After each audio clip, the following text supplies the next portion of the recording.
Hello and welcome, guys, back to the kayak cross racing here in Paris, Vaires-sur-Marne, on the 2024 Olympic venue. We're ready to go with the kayak women heat 1. Off we go, 3 head down, hard towards the start line as the Lithuanian struggles in the eddy. Here we go, splitting. Who have we got in the lead? We have Pre-semifinal in the red bib, Intermission in the blue, Novak in the green, and Turbonova in the yellow, pulling up the rear. So they've chosen to split on the roll beam. Ida Novak taking that left line unopposed, as I believe that is Cami Pre-semifinal leading the charge on her home venue in front of the commentary stand. Cami Pre-semifinal charging down the river now, a clear bit of daylight between her, Ida Novak, and Lena Turnison. Here's a decision to make. Which way will they go? Will they take the contact or will they take the free upstream? Cami Pre-semifinal off, away at the races, closely followed by Ida Novak, I believe, yes, and Turnison in third. Cami Pre-semifinal cruising through, an easy day's work. No real contact to be had in that. Unfortunately, Turbonova missing gate 1, picking up a fault, and she has yet to cross the finish line. Whew, a simple race to start, nothing too out there, but a good race nonetheless. So, for those of you who don't know what's going on, if you're new with us, the guys have qualified through a time trial. Top 32 athletes out of Europe have made it through the time trial and have been seeded into rounds for the head-to-head. We have got 8 heats, 4 quarterfinals, 2 semi-finals and 1 final, all for the men and the women. There is a lot of racing still to come. So, as we look to the top of the course, we have the second round brewing. The athletes who had the best time finish in the time trial will get the best lane choice. It's their discretion as to which that is, however. So it'll be interesting to see which athletes are making what choices. We have Elena Marks, Andrea Herzog, Krilikova, pardon the pronunciation, and Naja Pinteric from Slovenia in this round. Elena Marks, the reigning European champion. Andrea Herzog, also an accomplished slalom paddler. And Nina Pinteric, often delivering exceptional results at the under-23 and junior scene.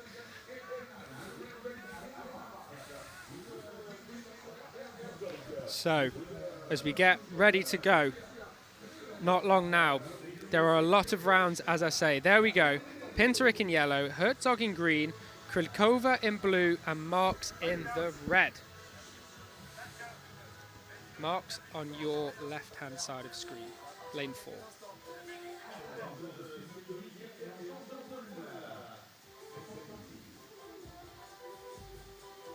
The heartbeat has started. The athletes are preparing.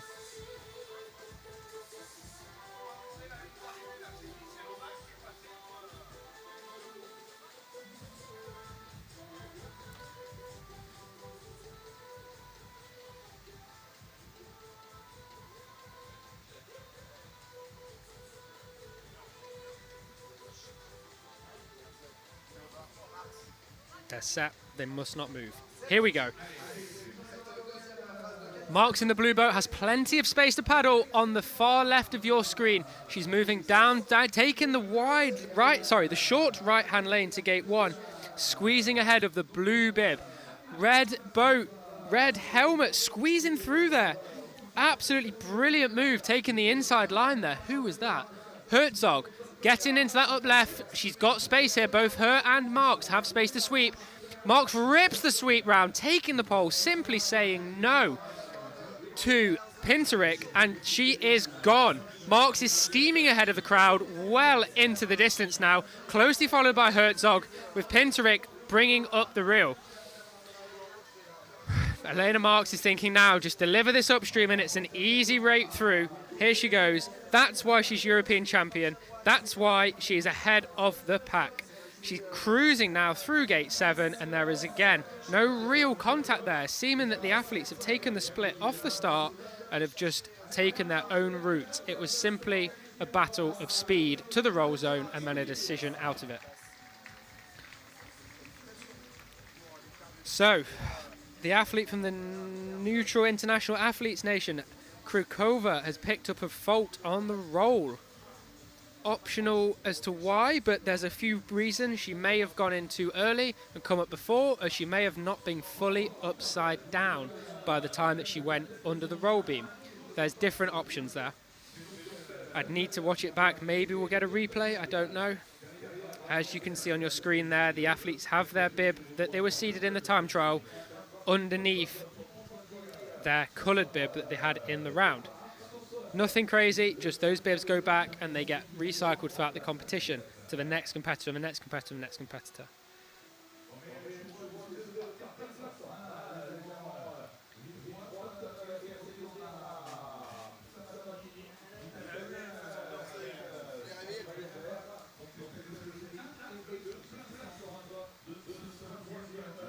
So in this next round, it is stacked with talent.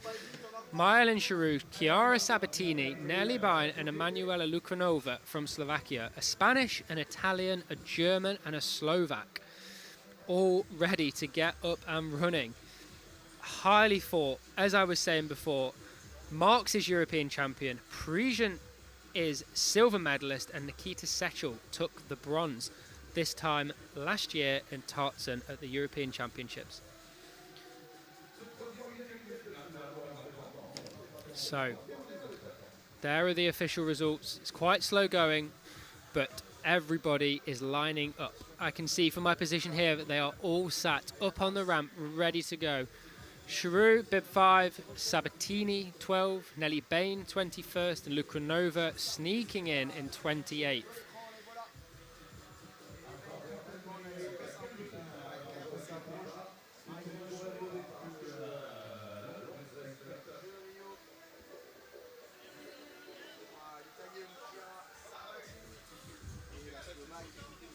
So, the left of the screen, Nelly Bine.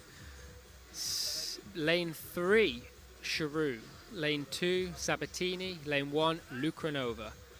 The athletes are set.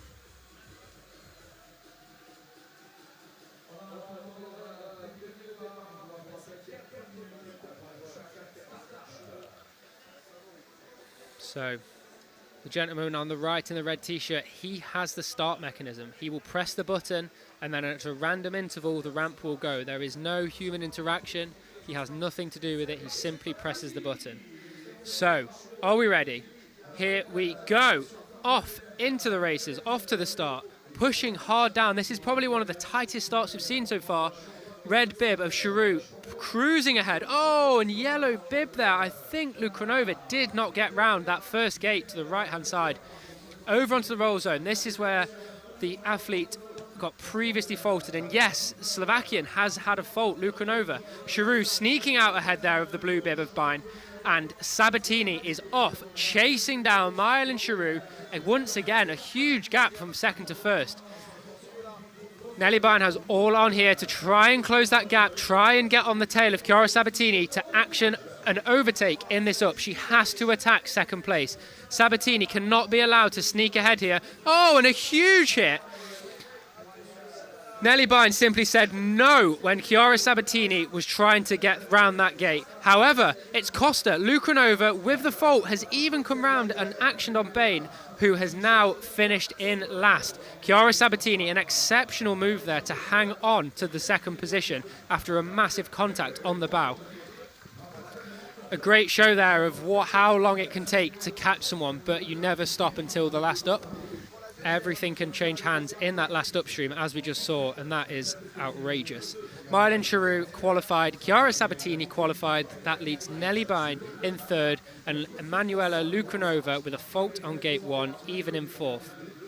Lukranova did cross the finish line in third place. However, that fault on gate 1 simply takes it out of the running. She moves it down the pack. You can see the athletes there shaking hands, smiling at the bottom, even after a hard-fought battle. It's brilliant. It's good to see. We don't want to see any animosity. And as we turn our attention back to the top of the river, we can see that the next round includes Teresa Neblova, Olga Samkova, Laura Chica Palicia in 20th from the time trial, and Marina Novish, 29th from the neutral international athletes.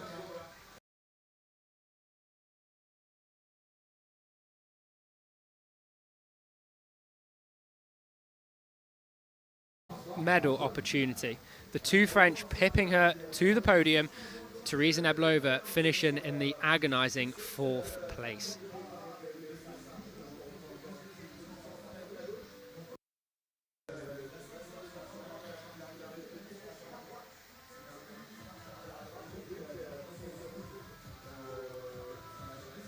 So it's starting to fill up here at Vaires-sur-Marne. We're hoping that as the weather improves, the wind dies down, the crowds will all come out and everybody will start getting behind everybody who's here. There are multiple French athletes into these heats, semis, heats, quarters, semis and finals. Hopefully they can put on a show for their loyal supporters who have witnessed greatness occur during the Paris Olympic Games. So from your left, we have 20th ranked Pelisiachka, 4th ranked Neblova, 13th Samkova, and 29th Novish.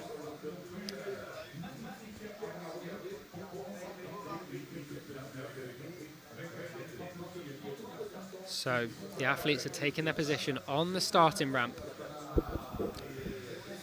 We can see the full face helmet in lane 4 there, a wise choice given the action that often occurs in kayak cross. So, one to watch out for, Teresa Neblova in the blue boat, hitting the water first, but catches the tail on the landing. Olga Samkova pulls into the lead, the Czech, two Czechs choosing to take the ramp next to each other, interestingly. And it's worked. They've both come through gate 1 together, and I believe blue bib has just gone to the wrong side again of gate 1. The two Czechs leading the charge, see what their tactics are here. They've decided to split, very smart. Taken an individual up each, and both textbook sweeps there. Excellent work from the two Czechs, and they can pretty much see it home to the finish. The girls behind in the blue and yellow bib are fighting over that pole, and it is simply not going to work for them. Now, Pelisia, she has been given that fault on gate 1, meaning that the yellow bib is effectively stuck behind her. She must get past her in time to action. Oh, and she could do here. If she could make a contact on the red bib, she had to take it, but she was not close enough for contact. So the two Czechs cruise through despite a little bit of trouble on that up left, gate 6 at the bottom. For Neblova, it's worked out okay. Good choice there by the Czechs to take different upstreams. Very smart. We'll hopefully see that a little bit more as we work into the later rounds as nations are paired up together. So, very tight stuff, very tight stuff. Good to see it being racing like that. As we have Olga Samkova confirmed in 1st, Teresa Neblova confirmed in 2nd, and unfortunately, the neutral and Andorran athlete dumped out in the heats. Their European Championship is unfortunately over, and that is all she wrote. The next time we will see them will be in Sao in a few weeks' time at the start of the World Cup Series.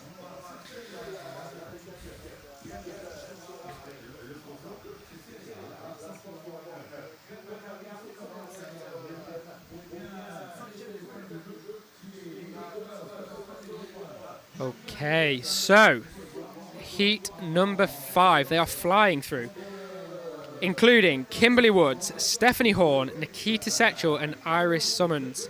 So, 2 Brits in this heat. It will be really interesting to see the tactics, see what they decide to take, see if they work together, or see if they stay well apart.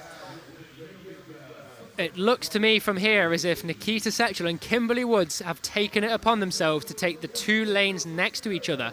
Let's see what team tactics they have here, see what they can work. In my mind, it'd be smart if they could both follow each other down and take the sweep-ups together. If they could set the ups for each other, that would be perfect. They could work together here and progress through the rounds as a pair. That would be smart. However, things happen in kayak cross and things can never be guaranteed. So we will wait and see. So from left to right, we have Woods, Setchel, Horn, and Summons. Woods in 4. That helmet still spray painted on top of red bib of Woods from the Paris 2024 Olympic Games, where she so famously medalled. An awesome display by the Olympic champion, but Kim Woods hung in there to take a medal, even though Naomi Fox was paddling so well. So here we go. The athletes are in position. Paddles at the side of the boat. Nobody can move. On starters' orders.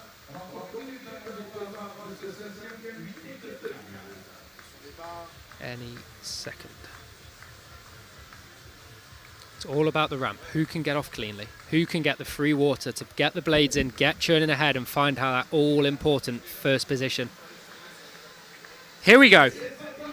Woods hits the water first, closely followed by Setchell, and the Brits have come together. Setchell is behind. Horn taking that wide line, and she's managed to slot in between the two Brits. Yellow bib of Summons left behind. Woods into the roll zone first, closely followed by Horn. Setchell closely behind, and Setchell is going to chase down Woods here. Has Woods got the sweep up? Yes, she has. She's left the pole, however, for Setchell, who sneaks round it, but Steffi Horn is flying down the back straight. Now we have a race on. Horn chasing down Woods in that famous purple helmet. Setchell looking to action on the back of Woods and keep it clean. Steffi Horn seems to have dropped off here. Kim Woods is taking a clean run at the last up. This is going to be exciting. Can Steffi Horn pull the up out? Can she get away? No. Setchell manages to make contact, and Setchell has snuck ahead. What's Horn got to the finish? Can she sneak round her? No. Setchell squeezing through gate 7, just ahead of Horn. It's all happened at the finish. Kim Woods cleanly in first. Setchell with the attack on Horn. Horn pushed out, finishing third, pending any faults to come on. Good to see the respect there over the finish line. Summons in fourth. Steffi Horn has got an asterisk. However, Kimberly Woods and Nikita Setchell taking that first and second space unofficially as we head into the quarterfinals. Interesting to see there that the Brits didn't work together. However, Woods did leave the pole rather gently for Setchell to come in action on the first upright. Interesting stuff. Tight racing. Steffi Horn there losing it at the death. But the two Brits progressed through into the quarters. Exciting stuff. Let's head to the top and wait for our next round.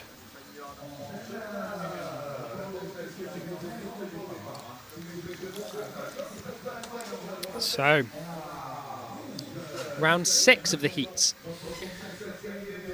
6th in time trial, Emma Viton has first pick. Second pick will go to Claudia Zvolinska. Third, Lucy Nesnedilova. And fourth, Sonia Stanovska of Slovakia. A French, a Polish, a Czech and a Slovakian athlete. Emma Viton has a cardboard cutout of her face being passed around the stands as the fans are waving their flags, holding up these cutouts and generally getting excited as the music is turned up for these French athletes to ready to start going. So, only 3 athletes on the ramp so far from what I can see.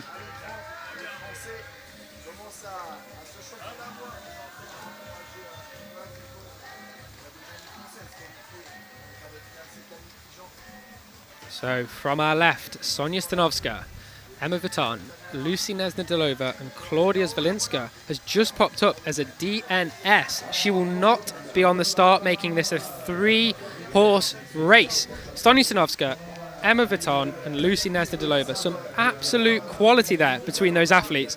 It will be interesting to see how the tactics change when Claudia Zvolinska has not taken the start.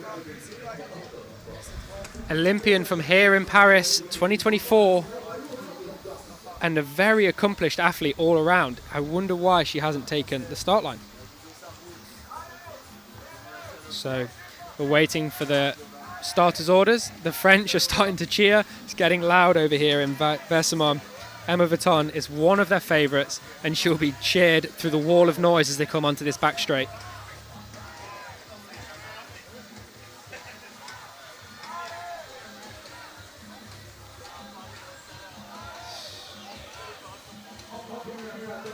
Here we go, the 3 of them. Viton through the middle, absolutely steaming ahead in the red bib. This is her home, this is where she's strong. She's showing the other 2 how it's done and she is paddling into the distance. Stanovska in the yellow bib trying to hang on the wave off the back of her, and Nesny-Delova just keeping up the rear there. Vuitton, good roll, slightly slow on the exit, getting on top of the blocks, and Stanovska's going to go in action here. Has she made contact? No, she's not, but Vuitton has slipped low. Stanovska has performed an overtake there, but nevertheless, it has given Nesny-Delova an easy in. She went to the up on the river left-hand side, and nobody went to fight her. She simply got ahead and is steaming into the distance. Now, this is going to be exciting. They're all close coming into the end here. What are the decisions? Stanovska's going to have to defend this. Vuitton, oh, an excellent overtake there, just pushing Stanovska to the wall and exiting in second place. From first to third to second, Vuitton is showing her class. Excellent paddling there from Emma and showing why she's on the much coveted French senior kayak cross team. Excellent. Lucy Nesny-Delova cruising through after an unlikely start where she seemed to be trailing by quite a distance. Sonia Stanovska seemingly just losing on the upstreams after paddling so well on the top, but unfortunately finishing in third. That's official. Quarterfinal for Lucy Nesny-Delova, Emma Vuitton and Sonia Stanovska. On to the next round.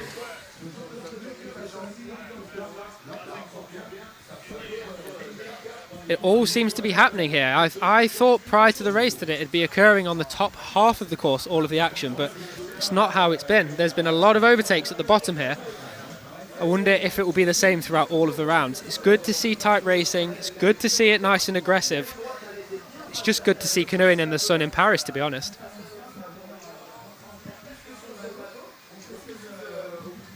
Ooh, round 7, heat of the women's kayak cross. Finishing in 7th with first pick, we have Laia Cereblas. Finishing in 10th, the famous Ricarda Funk. And 23rd, Alsu Minezova. 26th, Dominik Brzyska from Poland. From your left, you have Minezova, Cerebras, Funk, and Brzyska. Funk following on from her very, very impressive kayak win yesterday in the finals of the kayak women. Very impressive run indeed, dominating the field there. Can she do the same here? She might be slightly disappointed with her 10th place in the time trial, not being able to fight for the medals, but this is where she comes into her own. Her boat speed, her accuracy, her precision, this will be a fight for sure. Laia Cereblas finishing in 7th, should I say, in the time trial. She obviously has the pace. Will she be able to bring it to Funk? Will she be able to match the pace and be close enough to either perform an overtake or pull ahead to finish across the line in that famous first or second place in order to progress?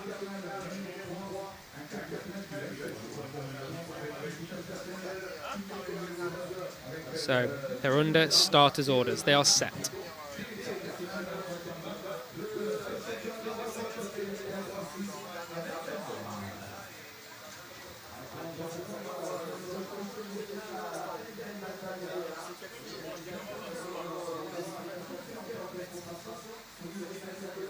Funk here choosing for that rocked position so she can throw her weight forwards on the ramp. Cereblas seems to be sat quite calmly. Minezova over the front of the boat. Very different ramp starts here. Whatever plays into the athlete's favours. Here we go.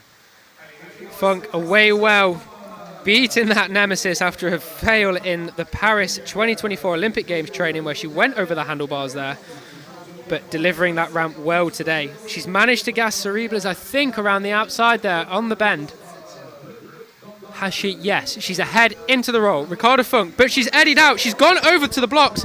Cereblas isn't up from the roll in time, though, to punish her and see it home. However, Funk is now in contact with the Brzyska.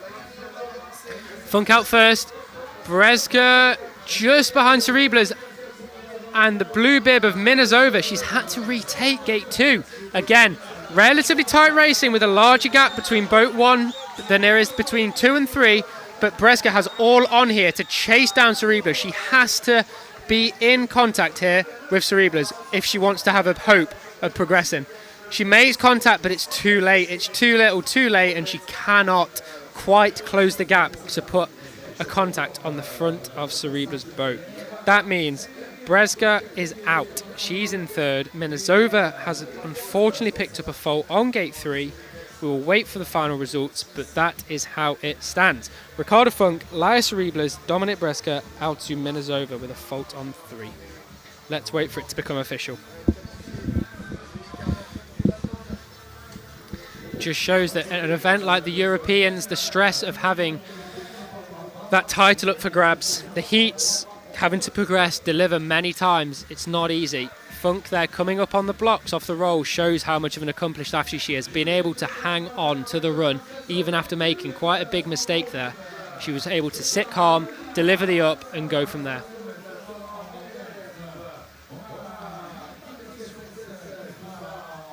So, one of France's favourite daughters, Angèle Hug, on this next line, Heat 8, Angèle Hug, second with a medal already today in the time trial.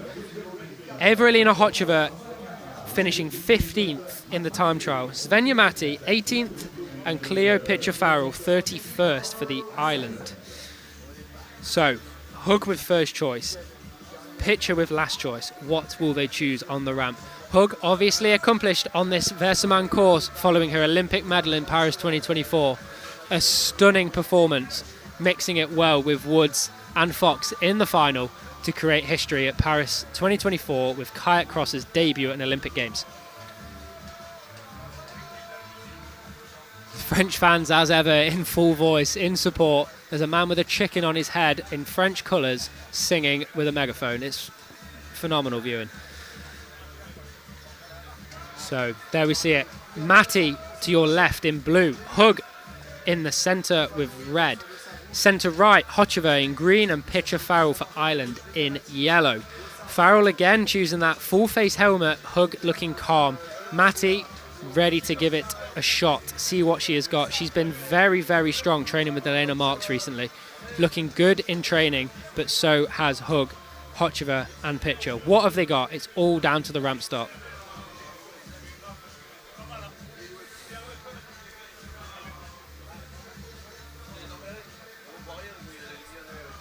So, starters orders, you can see them moving their paddles to the side of their boat. So, waiting for that button, waiting for the ready, waiting for the go, and then they'll be plunged into this famous channel. It's all about the start. It gives you the best bet, gives you the best chance.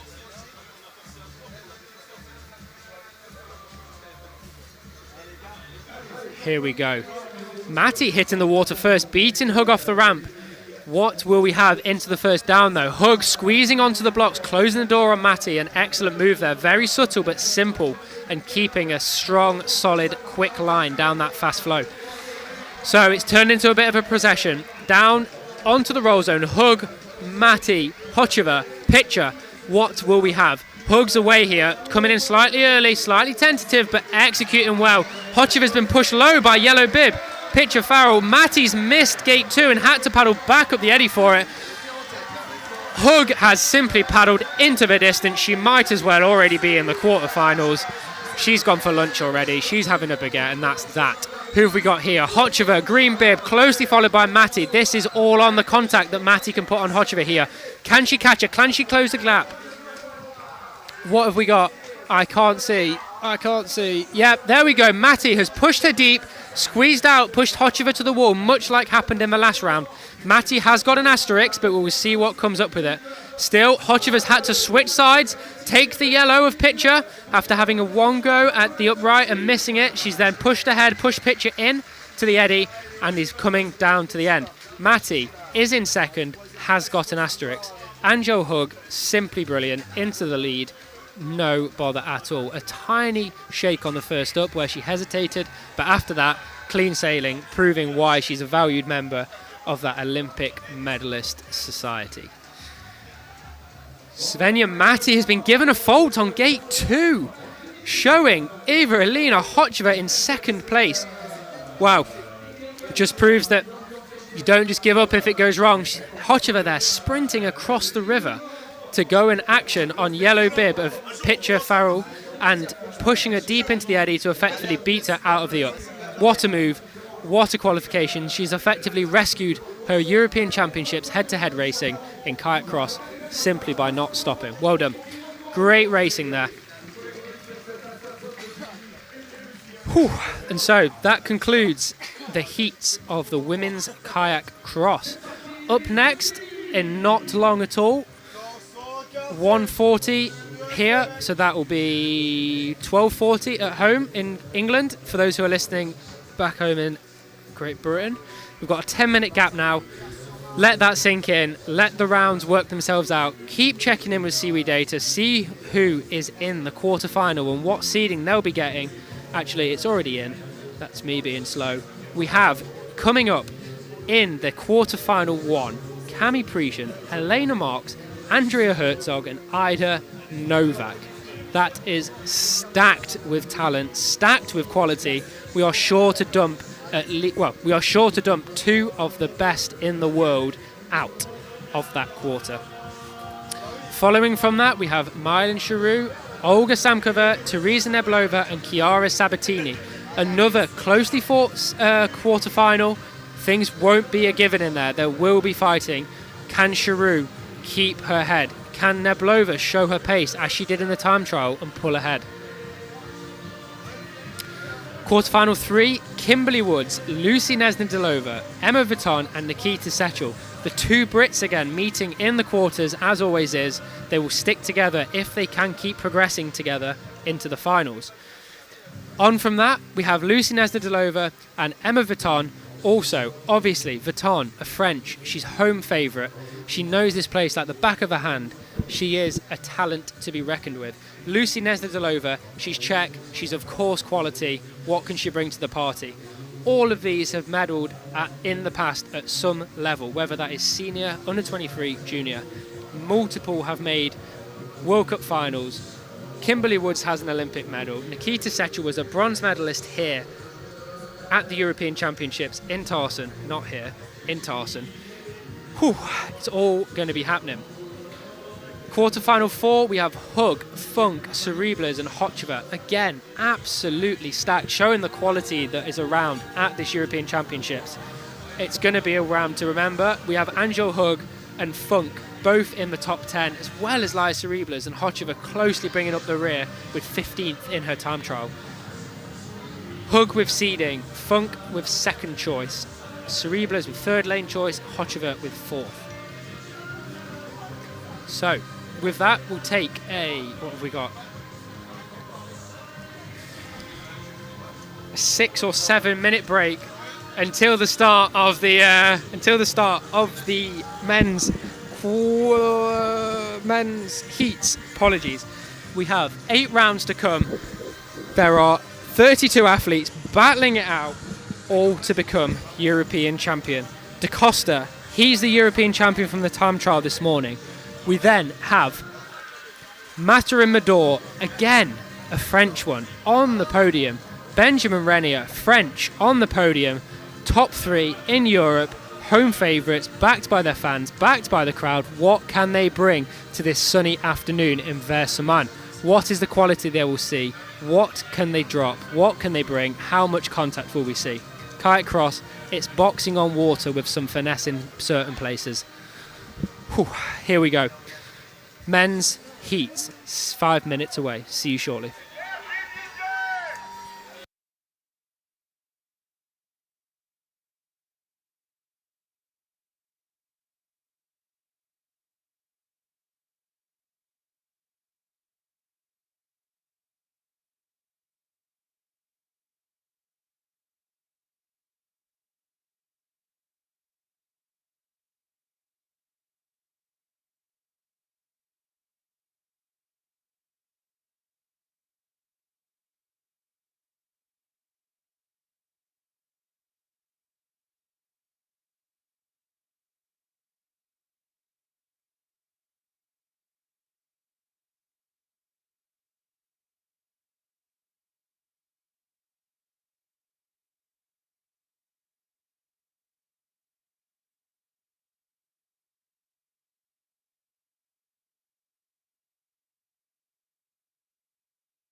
Welcome back, everyone.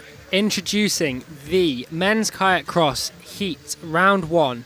We have 8 heats up and coming till we will eventually whittle down from 32 to 16 in the quarters, from 16 to 8 in the semis, and from 8 to 4 into the final, where they will fight for those coveted 3 medal opportunities.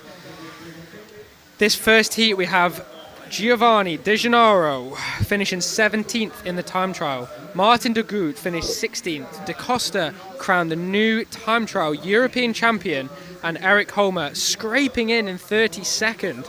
I distinctly remember saying it's going to be tight. Well, I couldn't have been more right there. 32nd qualification place out of 32. He's in. Doesn't matter. He's in the first heat. So you have the Olympic champion from the slalom here in Paris 2024, Martin de Goede, narrowly missing out in the slalom at the Olympics. De Costa also here as well. Eric, I believe, was also here. That's bad for me. Sorry. It's going to be a punchy round. The men's are always aggressive. As I said earlier, it's boxing on water with a few poles in the way. You're trying to get from A to B the quickest out of everyone. So,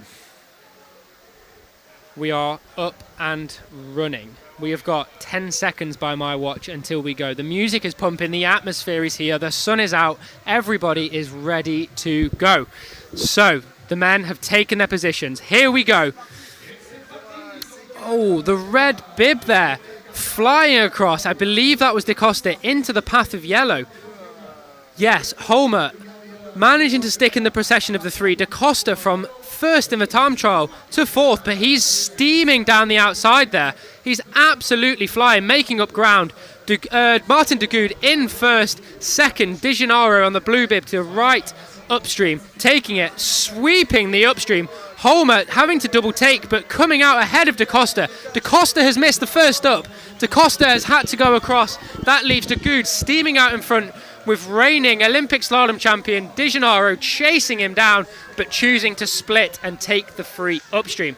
Holmer in third is simply too far away. De Goede's taken the sweep up as well as De Gennaro, and that is all she wrote. Holmer in third. De Costa from hero to zero, champion to getting knocked out in the heat. That is that. That is the nature of kayak cross. He has his medal, will not progress.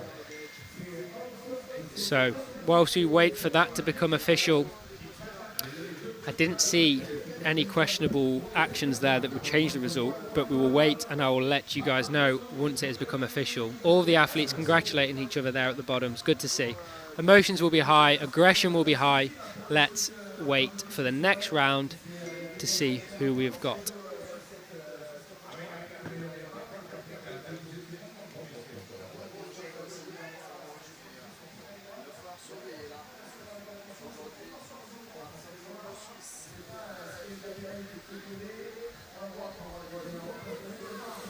Wow, just looking ahead here at our next heat, and can confirm with you that the last heat we just watched, Heat 1, has been confirmed.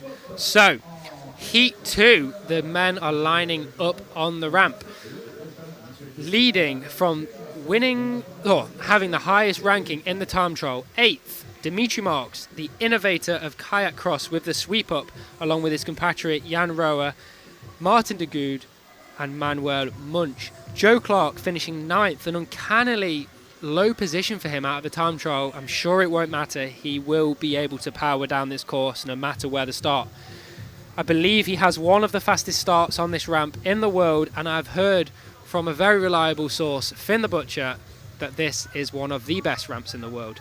I'll take it on his authority. He seemed to be all right in here last summer.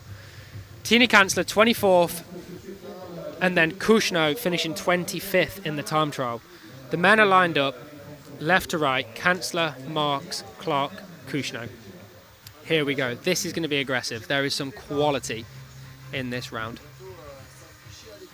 Can the world champion, the Olympic medalist, the European champion from last year, can he live up to his name? Can Joe Clark hold off the attacks by everybody else? What's he got?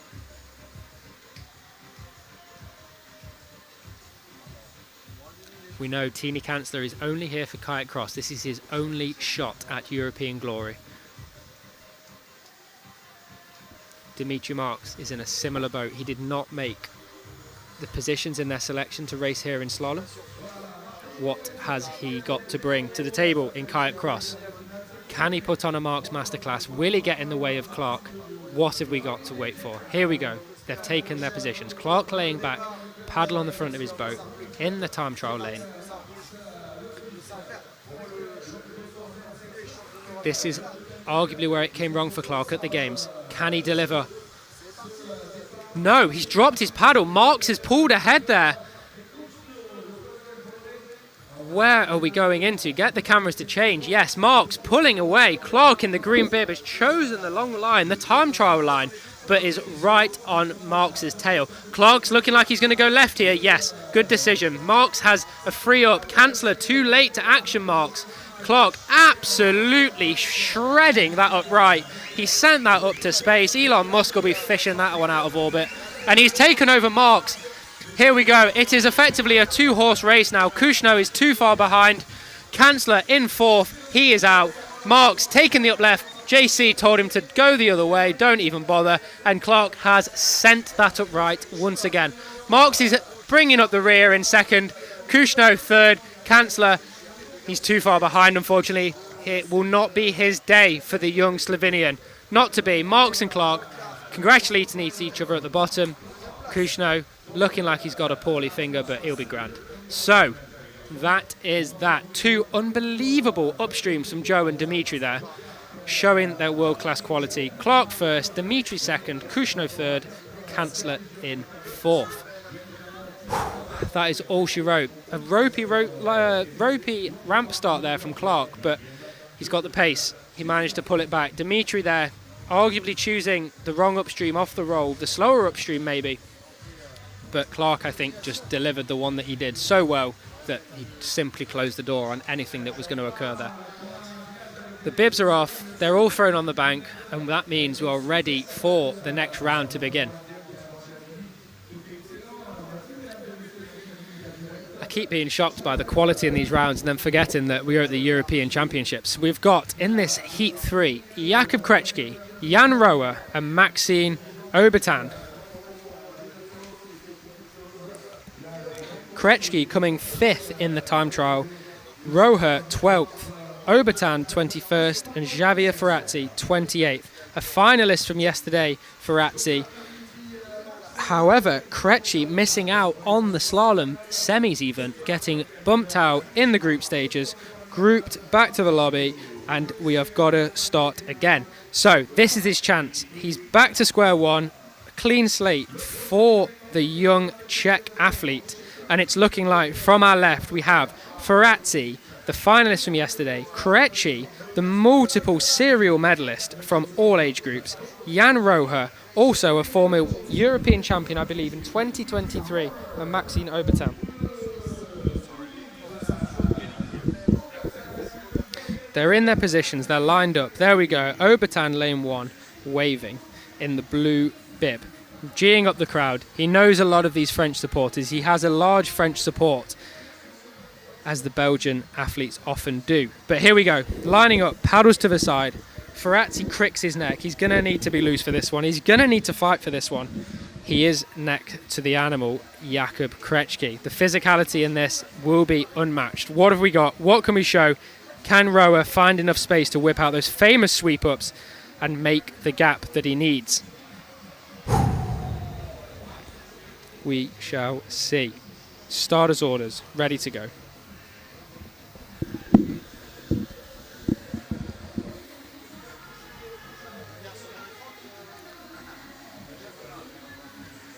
Got Shakira blasting round the Vaires-sur-Marne Whitewater Stadium. See if these boys' hips don't lie. Here we go. Off the start, Ferrazzi onto the water first, but the bow kicks up. Krečki steaming through the middle. Whoa, this one's going to be tight. Obertan in last, but by no means out of the race. This is a procession here. Ferrazzi into third, Rower in second. Krejci first to roll, Rowe, yes, same as the order I originally said, but that roll beam has been destroyed. Krejci with the free up, taking the up away from Ferrazzi, clobber him in the chops, but he's managed to get hold of it and push away. Rowe, however, has been held in the upright with Maxime Aubertin. Rowe has all the work to do. The former European champion is having to work now to close the gap behind the young Italian. Krejci's gone. He's to the races. He's towards the finish line. There will be no action now as long as he doesn't bottle it. No. Here we go. What has Ferrazzi got? Ferrazzi has been sent to space, but Jan has also managed to not quite do enough. I thought he'd managed to fold him onto the wall there. Folded him up like a cardboard box, but Ferrazzi held his nerve and he delivered it. That was exceptional. Aubertin doing the dirty on Jan Rowe. It's fair game. It's sport. He had to compete, and it just, however, came at the cost of Jan not being able to escape. I actually thought there that Jan's decision-making off the roll meant that he was late to make a decision of which upstream to go to. If he'd been ever so slightly quicker, he might have been able to find that half a second gap that he needed to really make sure he could see it home. However, he didn't. This is it. This is the heats. Jan Rowe is out.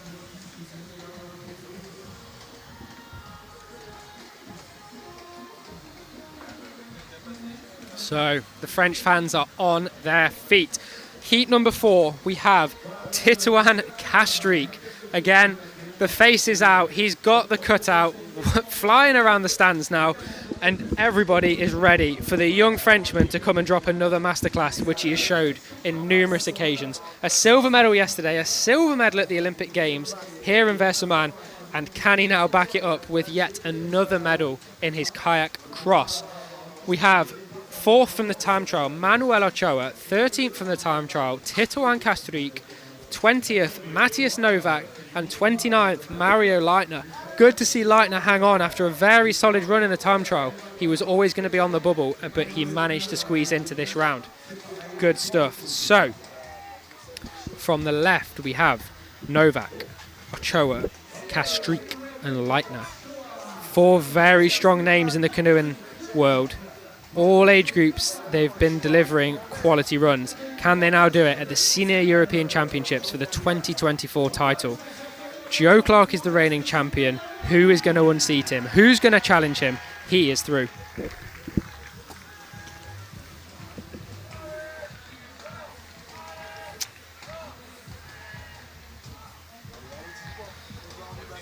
So, the starter has given them their orders. Novak, the young Czech paddler, replacing arguably Vitek Prindis, who was the reigning time trial European Championship winner from last year. Prindis, an all-time GOAT of the sport, not able to represent, and he's been sorely missed at this year's European Championships. You never want to see one of the world's best not be able to compete. However, for the young Czech athletes who have benefited and delivered at their selection race, such as Jan Barta, Jakub Krejci, it's great to see them get the opportunity. So here we go. Can Novak take his opportunity? Can he make it worthwhile? Can he make his work at selection pay dividends? Let's wait and see. Castries set back in lane 2, showing he's meaning business. Time trial lane. Castries last to the water there, but manages to get 3 blades. He's pulling through the middle of the pack there. Novak's managed to hold his line. He's getting squeezed onto the block by Ochoa. Ochoa in 4th, Novak in 2nd. Leitner, oh no, Leitner's come around the corner. Leitner has managed to hold it. So into the roll, Novak, Leitner, Castries, Ochoa. Can Castries do the dirty? Yes, he can. He's dropped some absolute sauce on that overtake. However, he is still in 3rd position. He's got some work to do here. He must go. He has to chase Ochoa down. Oh no, Castries 4th. Oh, I don't know what's going on. Novak, the pole has been disrupted. Ochoa's sent it flying. Castries lost his paddle into the first upright. Leitner takes it. He's gone skis. Ochoa, he has disappeared behind him. This is going to mean the local favourite, Castries, has been dumped out in the heats along with other big names like Jan Rowe.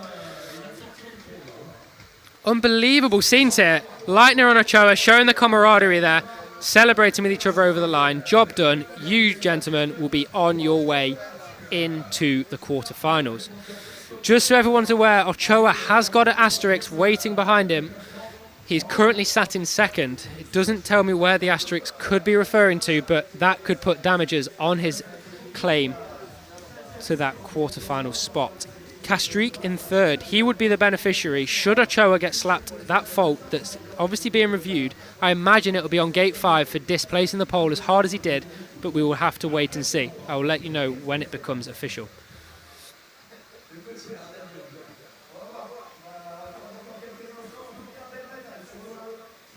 Wow, it's coming thick and fast here in Vaires-sur-Marne.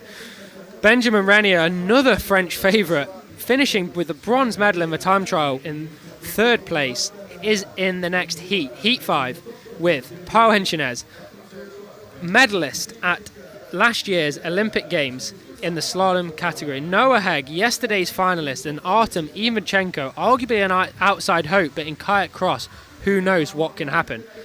This is to come. So, just going back to the round that we have just witnessed, we have Leitner and Ochoa through into the quarters in first and second. Third, Novak, and fourth, Titouan Castrik has been given a RAL, arguably for dangerous conduct.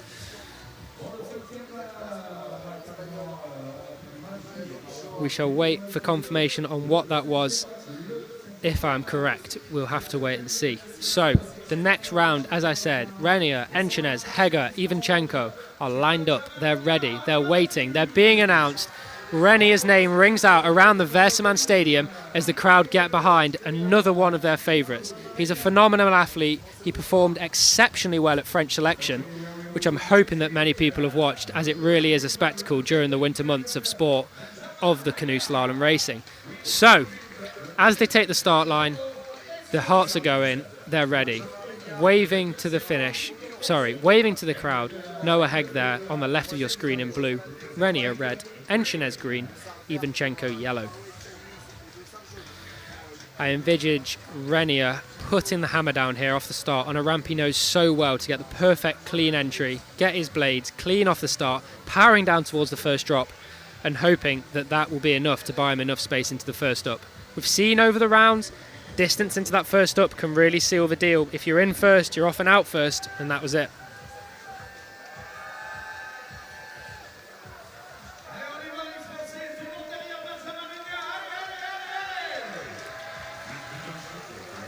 Away we go. Renier landing second with clean blades though, it's all on. Henschenez taking the lead in the green bib for the young Spaniard, pushing downstream hard here. Hegger, has he managed to do him on the short line? They're neck and neck, and Henschenez has pushed ahead. This is the one. Here we go. Hegger bringing up this left side. Henschenez with a free up. Hegger's going to get a free up. Oh, this is it. This is it. Wow, there we go. The red bib of Benjamin Renier. An unbelievable sweep train there with the young Spaniard. He's right on his tail. It'll cost him nothing. He has moved into second place. And the third position is now with Noah Hegg. Hegg is going to have to fight Renier, but Renier's got the gap here. Renier's taken the sweep. He's taken it. He's got it. He's gone. That's it. That's the race there. Absolute quality and composure from Renier, delivering what he has. Wow, what a run from Renier. Never once leading, never once being clear, but delivering absolute filth in both those upstreams. A sigh of relief from the big Frenchman. You, sir, are into the quarters. Phenomenal stuff. Awesome racing. That is how kayak cross is meant to be paddled.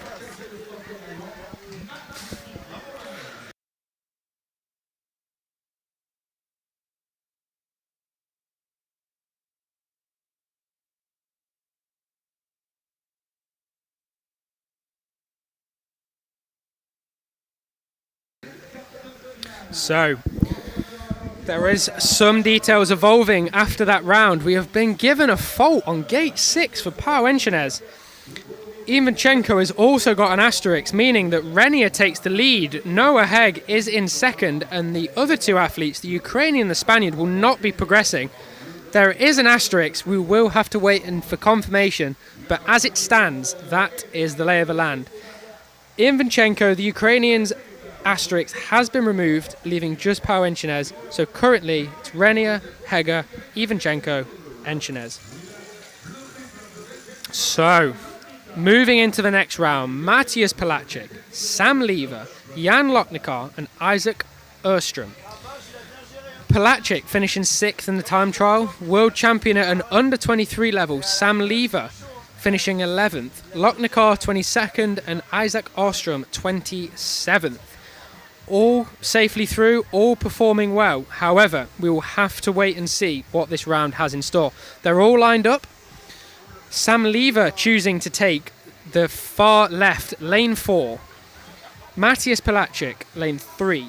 Jan Lochnikar, lane 2. And Isaac Erstrom, lane 1. Sam Lever is an absolute merchant off this ramp. Him and Joe Clark have been hammering it. He has taken the learnings that Joe made at the Olympics and put them into practice. His coach insists to me that they have been brilliant on the ramp, and can they now replicate it when it comes to the pressure? Pelagic next to Sam. They've both got sprints on them. Can Sam Lever get clean and get that all-decisive clean line into the first upstream? We'll wait and see. They're being announced. Here we go. The crowd are looking forward to it. Everyone's getting behind these athletes. What have we got? This is heat 6. There are 2 more heats to go. We have a Frenchman still to come. We have a Brit still to come. Spanish, Slovenian, Austrian, German, and neutral athletes all mixed in. A large spread. But in this one we have a British, Polish, Slovenian, and Swede. Here we go. The British contingent on the hill, waiting, bated breath, waiting for what Sam Lever can deliver. Can he progress to European glory? Can he bring it home? Can Pelagic stick it in the spokes off the ramp? Can he slow him down? We will see. We will see. What have the other 2 got? And we're away. Oh, Pelagic has caned it off the ramp. He's just landed completely sideways, giving Lever a free run into gate 1. Lever's down the right, closely followed by Pelagic, who has dropped his paddle again. Lochnikar at the back. Lever here is clean as a daisy. He's through the roll. No one's following him. He has got time. Can he deliver the up? Of course he can. Never in doubt. Yellow has action. Blue of Lochnikar manages to squeeze it in and push the yellow of Ostrom out. However, Pelagic has somehow been to the other up, delivered it, and is currently slowly gaining on Lever.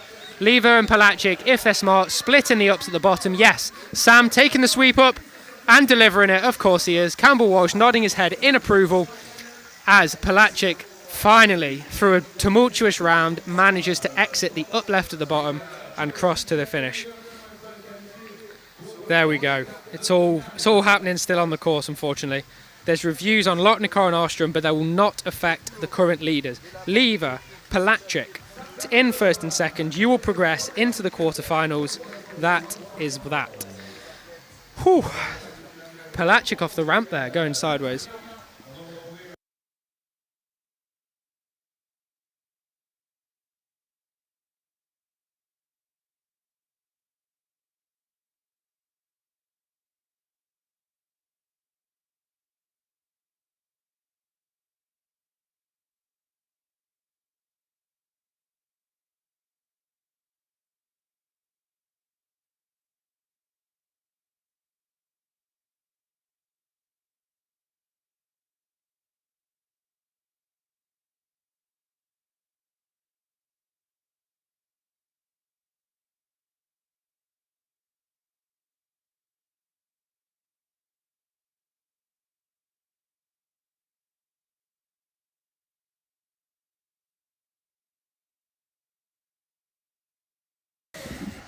So those results are confirmed. Sam Lever and Pelagic progress through to the quarterfinals. Next, heat number 7, the penultimate round of the heat before we progress into the kayak women's quarterfinals. We have Dixon finishing 7th in the time trial, Lorente finishing 10th, Hochevar who finished 23rd, and Oshmouts in 26th. These names are well known within the slalom scene. Dixon will be defending, well, not defending, but he's got a silver medal last year in the time trial. He obviously has the pace. Lorente, we know, he's big, he's strong, he's an excellent Spaniard. He knows what he's doing. He knows how to push the boat downstream. He's technically gifted. He's a weapon on sail. He's a weapon all over the world. But can he deliver in such a stacked heat? We're going to have Hocheva, the decorated junior athlete, still a junior this year, I'm sure hoping to take it to Foix and Seo at the Worlds and Euros there to claim yet another junior title in both Kayak C1 and Kayak Cross. And then Oshmaut, 26th in the time trial, not what the Austrian will have wanted. However, you cannot write him off. All quality athletes. What can they bring? What can they drop? Let's wait and see. There we go. As we said, it's all about the start, it seems. Who can hold their nerve? Who can get off the ramp the quickest, the cleanest, get that first blade in and find the clean water, the clean air to make sure that there's nobody getting in their way. Use the force, boys. Here we go. Get them apart. Off we go. Dixon landing sideways. That means Lorente and Oshmaut have pulled ahead. Hocheva bringing up the rear, not a position he's used to being in. Here we go. Okay, it seems like Lorente will lead us into the roll, followed by Oshmaut. Dixon's come down the inside line, but Oshmaut has managed to still hold his position. He's going to have to defend this. Dixon ramps over the top, takes the up, and however, Hocheva's gone to the other side and is burning down after David Lorente. So, Lorente with the clean water. Dixon absolutely churning behind Hocheva, who was slowing the pack down. He wants the contact. He wants a fight. He's saying, bring it on, boys. Let the water do your worst. Dixon's going to do him in the up. He's going to try and just be quicker than him. However, Oshmaut has followed him in and absolutely battered him. Dixon's been sent in. Oshmaut's put his body weight behind him.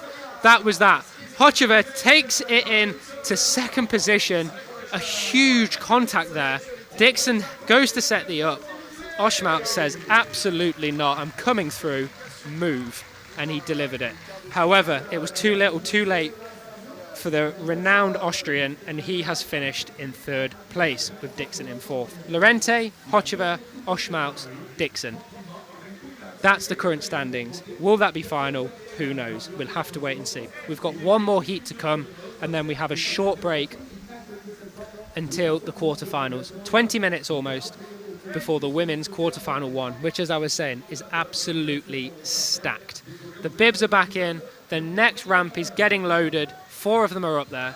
We will see. Green bib on the left. Red bib next. Blue bib. Yellow bib.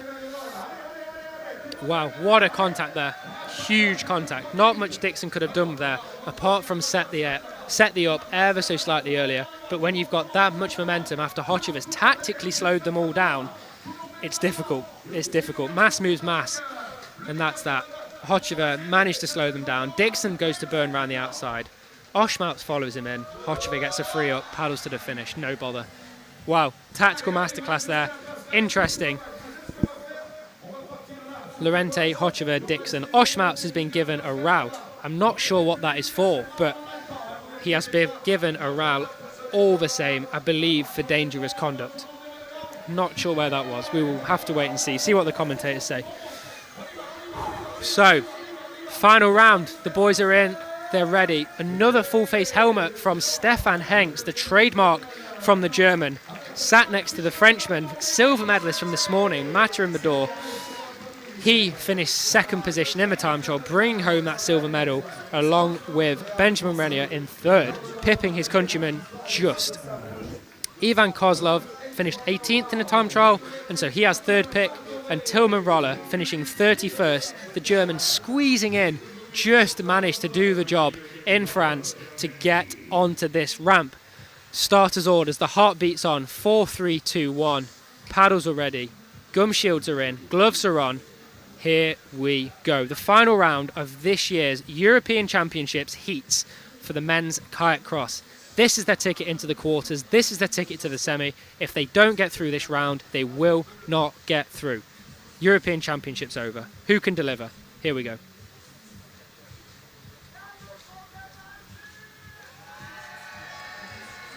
The French singing their support for Madore. The Frenchman looks steeled, looks sure of himself, confident. He's looked excellent all week. Can he bring it when it counts? He showed he's got the pace. Has he got the nerve? So, who's in the lead? We've got the blue bib of Kozlov causing absolute carnage. Kozlov's missed gate 1. No, he's not. He's managed to get popped out the other side. Green bib of Hengst takes the lead. Yellow of Roller bringing it up. This is carnage. Hengst, Roller, Midore takes the free upstream. However, Hengst and Roller have both taken them. Midore has absolutely sent that up as hard as he can, and it has paid off for him. He is back into second after being in a knocked out position. Here we go, Roller churning down behind the Frenchman. Can he do a job on him? Can he catch him? I think not. Stefan Hengst clear through to the finish. Midore, smooth as you like, a bit of French finesse, and the German comes steaming in but cannot seal the deal. He has now been beat by Kozlov, and it is all over for the young German and neutral athlete. Wow, absolute drama there. Not what we would have expected off the start, not what we would have expected through the middle, but Midore, as I said, held his nerve, he had the pace, and he managed to keep it in touch with Stefan Hengst, both masterfully delivering the last upstream and bringing it home. Those two are through to the quarterfinals. You will see them in around an hour's time, see if they can book their ticket into the semis and then the final. Who knows? We wait with bated breath. See you all in 20 minutes for the start of the Kayak Women quarterfinals.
Hello and welcome back to Vaires-sur-Marne Whitewater Centre, host of the European Championships for the Kayak Cross event today.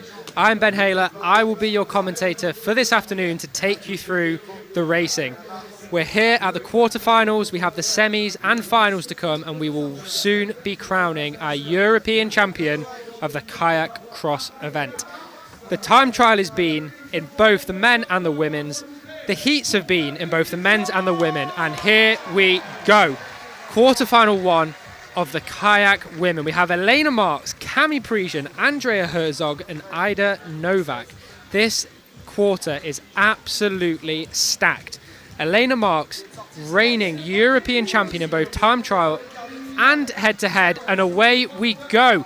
Off the start, it's messy, it's brawly, it's rough in the water, but here we go. We have Parisian showing her quality, steaming down that right-hand channel, closely followed by Marks.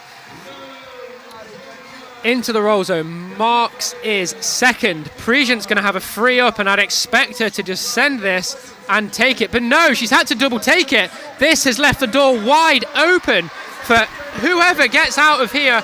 Green of Marks, she's chasing her down. Cami Parisian, however, had enough time bought for her from the start of her race that it was no bother. Marks has come in, she's coming for seconds. Who is in third? Ida Novak charging down in third place, closely followed by Andrea Herzog. What have we got in these last ups? Effectively, Parisian takes the sweep, she will be fine. But Marks, that looked dodgy. Did she get that up right? Up left even? What's the story there? Cami Parisian celebrates across the line. She's had no bother. It wasn't crisp, but she got the job done. Marks isn't sure. You see from the wave of the hand there. Herzog is out.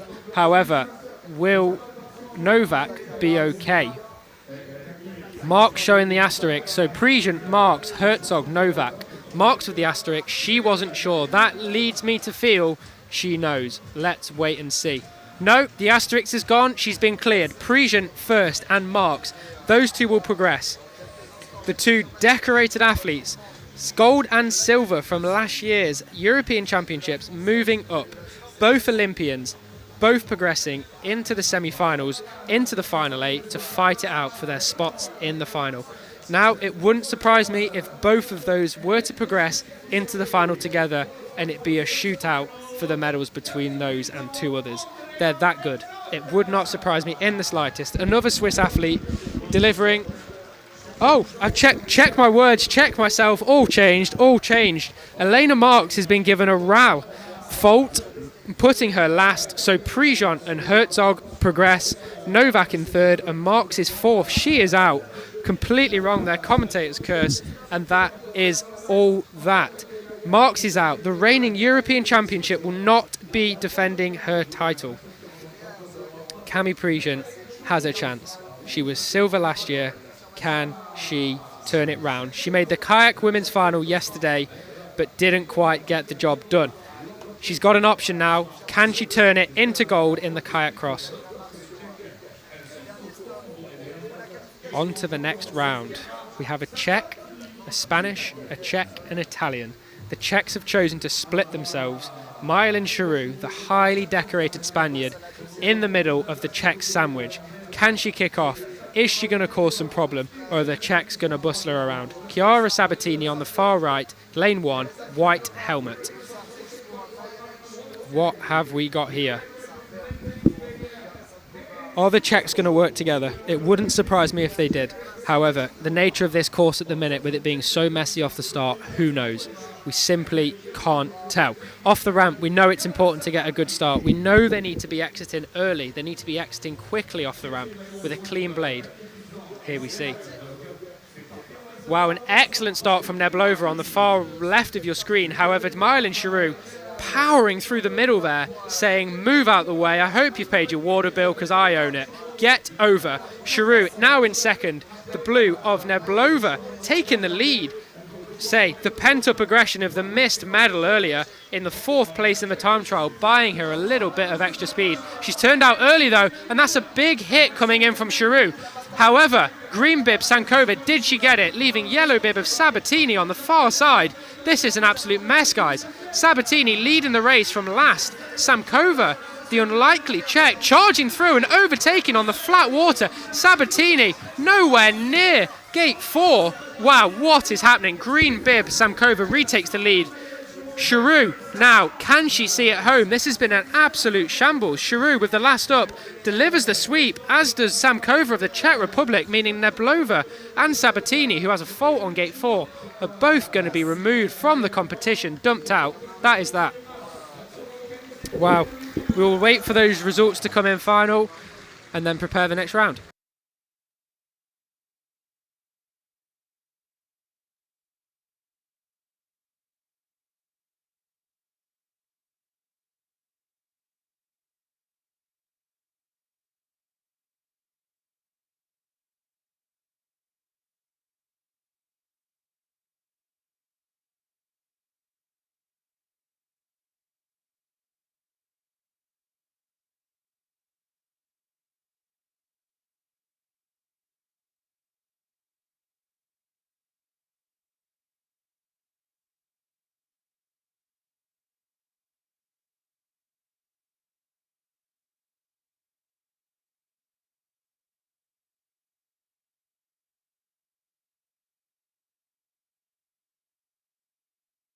So, quarter-final 3, we have Woods, Nezdalova, Vuitton and Sechel. 2 Brits. They've chosen opposite lanes this time. They obviously did not want the scraps. Here we go. Can they sandwich the Czech and the French favourite in between the two of them? Here we go. Sechel with a close upstream. Woodsy throwing them around on the first run. But what have we got in this quarter-final? Emma Vuitton, 6th in the time trial, finalist yesterday. Sechel, bronze medalist in the Europeans last year. Woods, Olympic medalist at Paris 2024. Lucy Nezdalova, I believe her debut onto the Czech senior team. However, I stand to be corrected there if anyone would like. So, off we go. We're prepping on the start. Woods on the left, Sechel on the right. The two in the middle. It's all about the ramp start. Woods is renowned for her boat speed, getting away from the pack and not being shy of a fight. As Emma Vuitton showed, she is also speedy and keen for a row. So that leaves Nezdalova and Sechel. What have they got? What can they bring to the party? Can they book their ticket into the semi-final and subsequently the final? They're set. They're under starters' orders. Paddles are across their boats. Now we wait.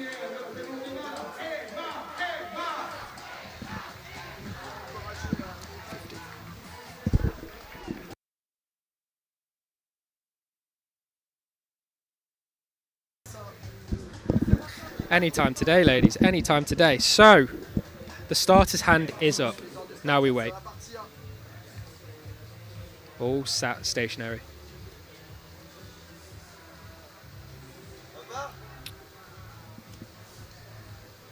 And away we go. Woods gets an excellent start there, as does Emma Vuitton, the home favourite. She knows this course like the back of her hand. And Sechel comes down the left-hand side. Is she going to take the long line? Is Woods going to manage to squeeze inside Emma Vuitton? No, she pushes Sechel wide, round over the bend. This is going to be Emma Vuitton, Kimberly Woods and Sechel into the roll zone with Nezdalova out the back. Nezdalova potentially faulting the roll zone there, not going in time. Woods ramps over the front of Vuitton, but has some bother. She's used the left-hand blade, right-hand blade to scoop it over, and she's missed it. Sechel pulls clear. Emma Vuitton has a clear gap to her and Sechel, but she's fast closing. Will she take the contact, or will she choose the opposite up? Nezdalova with a fault. Sechel with a fault on gate 2. This is all to play for here. I have no idea who's done what. Let's just finish first and see what it pans out with at the end. Nezdalova roll fault. Sechel, it appears the pole has gone over her head, so this could mean that Kimberly Woods and Emma Vuitton are to progress. Wow, what a mess. It's all happening. The racing has really turned up. The carnage has begun to start. Kim Woods doesn't think she's qualified. Wait for her to find out. Sechel with a fault on gate 2 over the side of her head. Nezdalova fault in the roll zone because she didn't want to roll onto the side of someone's boat. Absolutely fair play if you ask me. You keep your teeth in. But yes, that's the stand-in. So, as it stands... No! Sechel taken the fault off on gate 2, pushing Kimberly Woods down into 3rd. Emma Vuitton retaining a spot in the final. And that's that. The asterisks have gone. It's gone official. I would love to see a replay, but there we go. It's done. Wow. Wow, wow, wow. Exciting racing. So the Olympic medalist Kimberly Woods out of the final.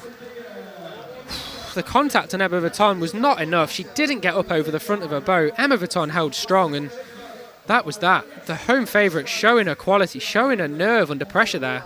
Excellent move.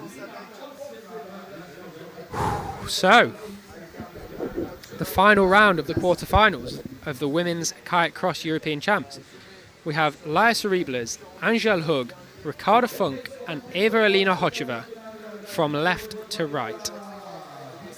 Hug, the medal already, another medal in Paris, a competent, accomplished, highly skilled paddler in the slalom. She's got it all to go for, and she's currently on great form, as we can see from her medal this morning. 2nd place, silver medal. She's obviously got the pace, but as has Laia Cereblas and Ricarda Funk. Eva-Elina Hocheva, 15th in the time trial, and she starts on the far left. Arguably the hardest lane choice. As you can see there, the water swirling just below the ramp. But she cannot change now. She had the last choice, and that is what she chose. And so, it's all to play for. We're about to begin. The French are chanting Allez Angers, encouraging Angèle Hug to go and pursue it down this course in front of them. They are close, they are screaming, they are shouting, there's drums, there's banners, there's faces, there's flags, there's everything. It's all kicking off here in Vaires-sur-Marne. The crowd has grown, it has tripled since this morning's time trial, and they are all desperate to see the French medalist from last year's Olympics put on another masterclass. What has she got? Can she bring it home? We'll wait and see.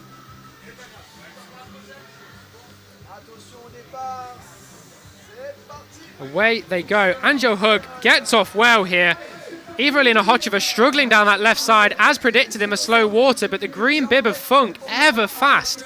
She is flying down here, and she's even going to give her a run for her money down the corner. Hug just holds ahead. But the Hocheva, she has managed to get into a bit of bother, and she's coming into the roll zone last. Hug goes into the upright. She's got enough space to be unopposed. Can Funk take the sweep? Yes! I think she can, however, the camera changed. I'm not sure. The blue bib of Laia Cereblas, surely a fault on the upright there, leaving only Hocheva and Hug, who I believe to have been fine. Hocheva's now faulted. All three have faults. So, it's between Funk and Cereblas if Hocheva doesn't go back. This is an absolute mess. Angèle Hug, the only female to progress to the bottom without a fault. She is faultless. She is pursuing down into the semi-final. She has booked her ticket. Cereblas and Funk both have reviews. Her Hocheva is nowhere to be seen. She's still paddling upstream. She's trying to paddle back to Tartzen. She's still not crossed the finish line. I have no idea where she's gone. She probably doesn't know that she's qualified for the semis. She's right to go back, and there we see everybody gathering at the bottom. Wow, what a mess. She's still paddling down. Eva-Elina Hocheva, her coach has the results on her phone. He's shouting the results to her, telling her to go back and get the gate. However, it wouldn't matter. Ricarda Funk and Laia Cereblas have been confirmed their faults on gate 2. Cerebras still has an asterisk, but I believe it will stand. I will be amazed if that comes off. Yes. Hug confirmed. Hocheva now with an asterisk. Oh, I can't keep up. Cerebras with a fault on 2. Funk with a fault on 2 confirmed. I'll just have to tell you when it becomes official. I can't keep up with myself, guys. It's all happening. The French, however, are elated. Their athlete is through, clean, dry, fresh into the semi. Relatively little effort, as she had so much gas to give and so much gap that no one could close. The asterisks still remain.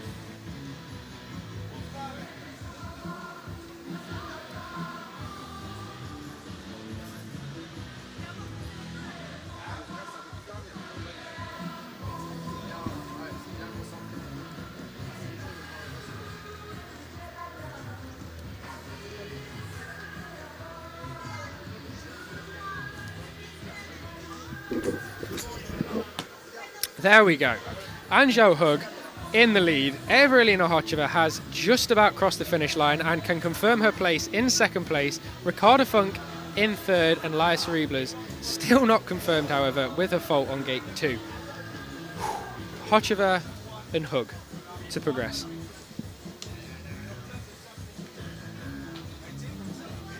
So,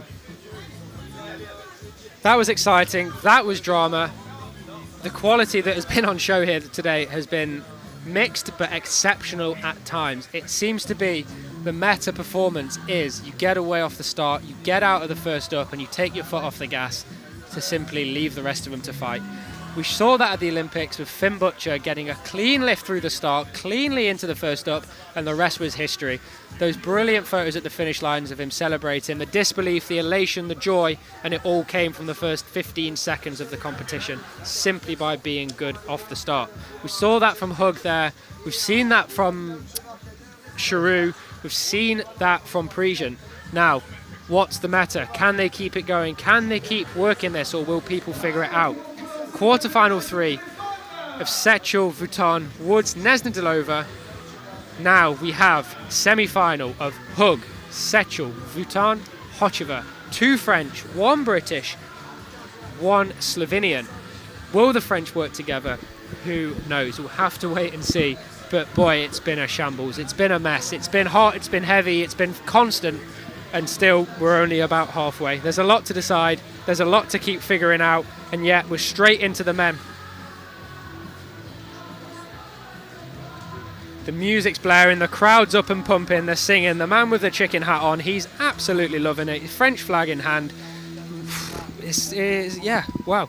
Joseph Clark on the ramp. Martin de Goud, Dimi Marks, and Giovanni De Gennaro, who I've struggled saying his name today, lined up. I'd love to know the medal total they've got between them, but it's probably uncanny, and it's probably something that most people aren't wanting to know because it's probably unattainable by many. These are truly the GOATs of the sport, and as you can see, the red helmet of Joe Clark, the black helmet of the blue bib of the black helmet, Martin de Goud next to him. So, Giovanni De Gennaro, Olympic champion from Paris 2024. Joe Clark, serial World Championship winner. No man has ever beat him at a World Championships. He's European champion defender. Dimitri Marks, multiple World Cup medalist, innovator of the sport. Nice guy, unbelievable athlete. And Martin de Goud, again, so unlucky yesterday, missing out on the final by a tiny, tiny fraction. What's he got? Can he bring it back? Can he get vengeance for yesterday? Can he get vengeance for the Olympics? What's he got? These men all know how it feels to win, but can they make it and progress? They will not all be able to progress into the semi-final. Only 2 from this round will go through. So, it's all to play for. Somebody, one of the world's best, will be dumped unceremoniously from the competition, and they can pack their bags. They can start learning Spanish, getting ready for Liceo. They are done. But who will it be? That's the question. Who will we see get sent on, and who will we see get sent out?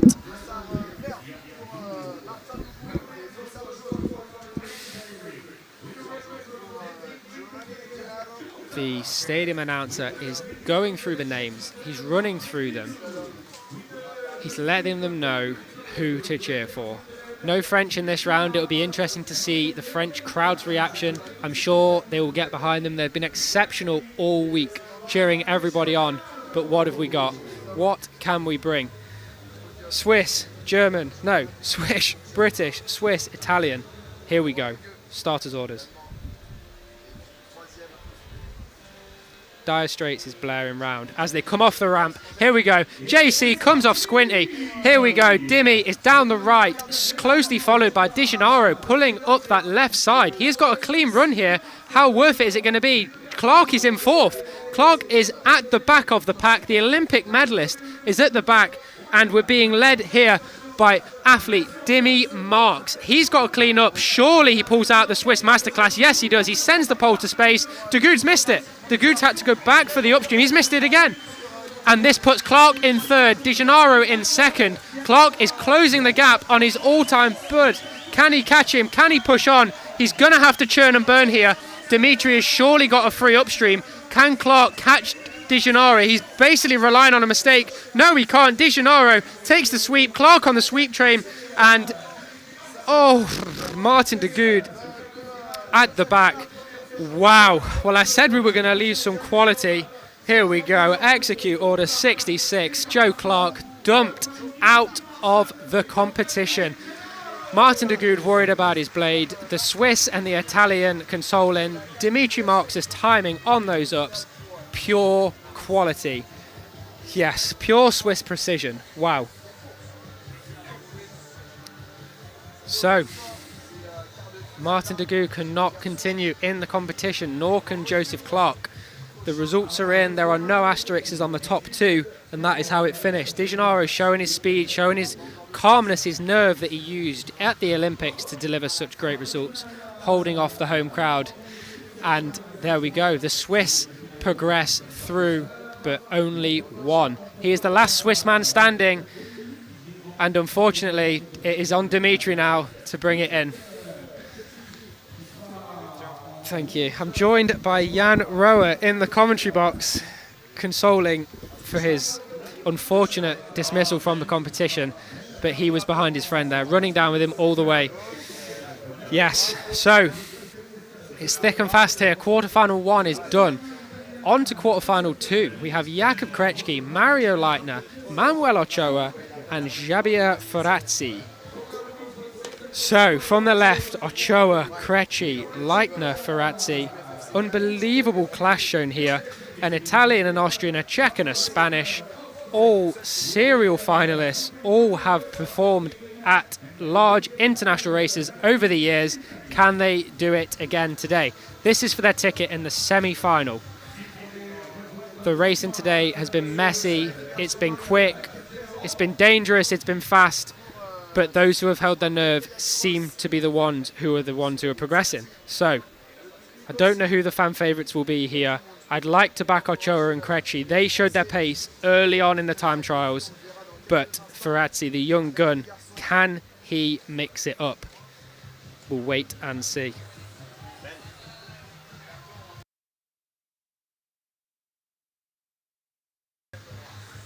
Under starters' orders, their paddles are across their boats.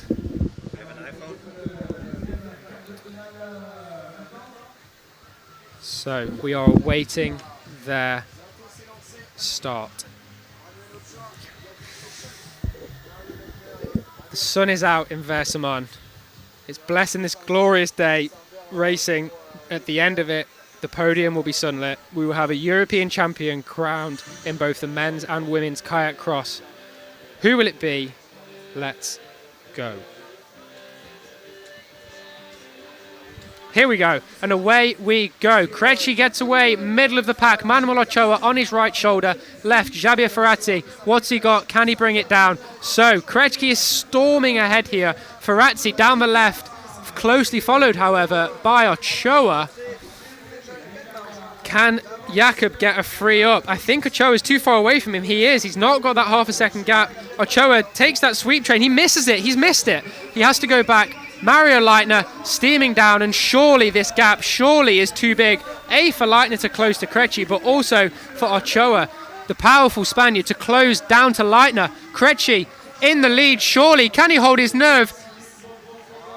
Yes, he can. Can Leitner take the swinging pole? Yes, he can, as he pulls out on Ochoa.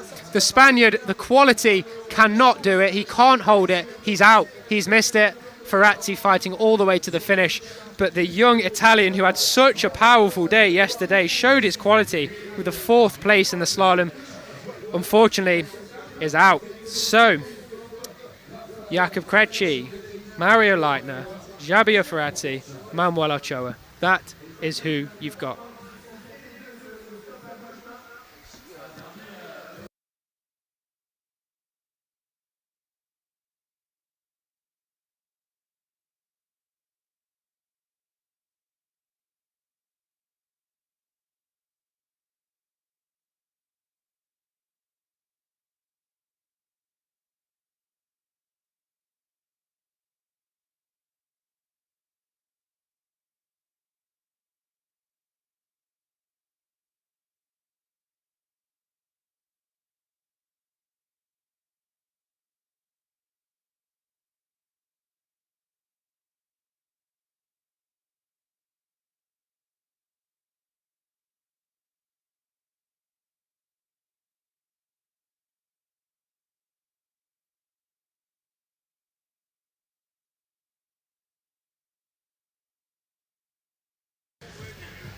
Vaires-sur-Marne is absolutely bouncing. The French crowd are getting amped up. The music is pumping, the French flags are out, and that is because Benjamin Renier is taking the start.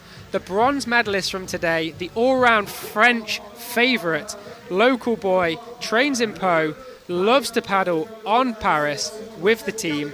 He's up against Sam Lever, Matthias Pelagic and Noah Hegg. An absolutely packed quarter-final. So much testosterone, so much ego. Only two can win. Who's going to progress? We have Sam Lever on the far left, 11th in the time trial. Benjamin Renier, Matthias Pelagic and Noah Hegg now on screen. They're primed at the start of the ramp. What have they got?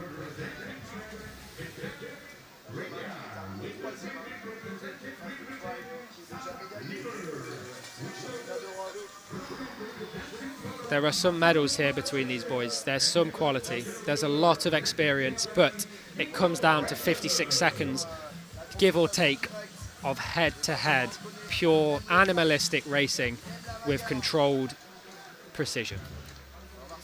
The music's dropped. The starter has given the order. The hand has gone up. The paddles are set. Everybody remains still, waiting for that move. What a view. And away we go. Who's going to get to the water first? Who's going to get the clean line? Sam Lever's done okay there, down the right with the clean blades. Can the red bib of Renier stay on his tail? Will Renier have to fight again for the up, or will he get another battle and catch the sweep train? Lever leads into the roll, closely followed by Renier, then Hegger, then Pelagic. Lever's roll was quick. Renier has decided to split from Lever. What is the bib of Pelagic doing? He's just hesitated, he's missed the up. Noah Hegg potentially faulting. Sam Lever storming down the river. Benjamin Renier closely behind, catching the wave ever so slightly, but the Brit is storming down here. He is holding nothing back. He knows how to do it. He has delivered that. Yes, come on, Sam. He's pushing towards the finish line. Benjamin Renier has managed to hold on to that. It wasn't textbook. It wasn't that crisp, but Sam is cruising towards the finish line now. Smooth as you like. Renier closely behind, Hegg, and then Pelagic. Wow, the young Scotsman's definitely had his haggis. He's clean, he's backing himself, and he's going all the way. He's into the semi-final alongside French favourite Benjamin Renier. Wow, smooth racing there from those two. Messy at the back, poor decision making from Matthias Pelagic, really giving Sam Lever the open door to go and do what he wants to, do what he does best and take those sweep ups. He gave him too much time, he had too much hesitation, and then it didn't help that he bottled the up as well. That was all that could have happened, and that was all that did happen, unfortunately. Done, sealed the deal, effectively out of the first up. Calm racing there from the two at the front, just seeing it home.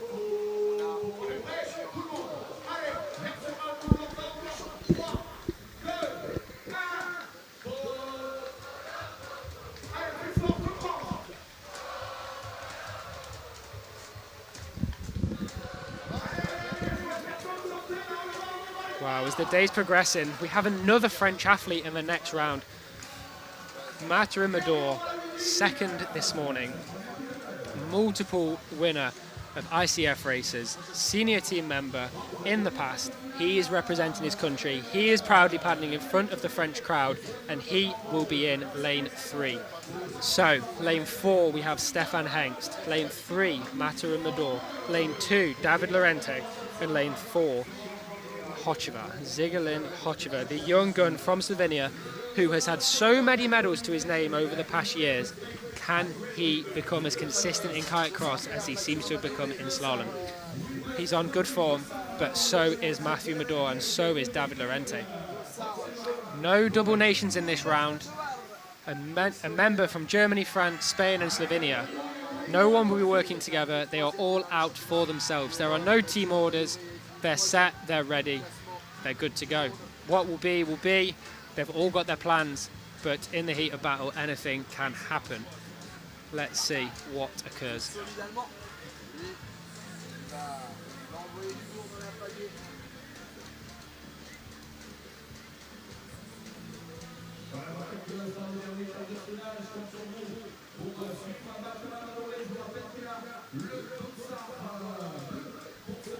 So the starter is just announcing their names to the French crowd. Wait until he gets to Matterhorn. See what they do. They've been going crazy for their athletes all day.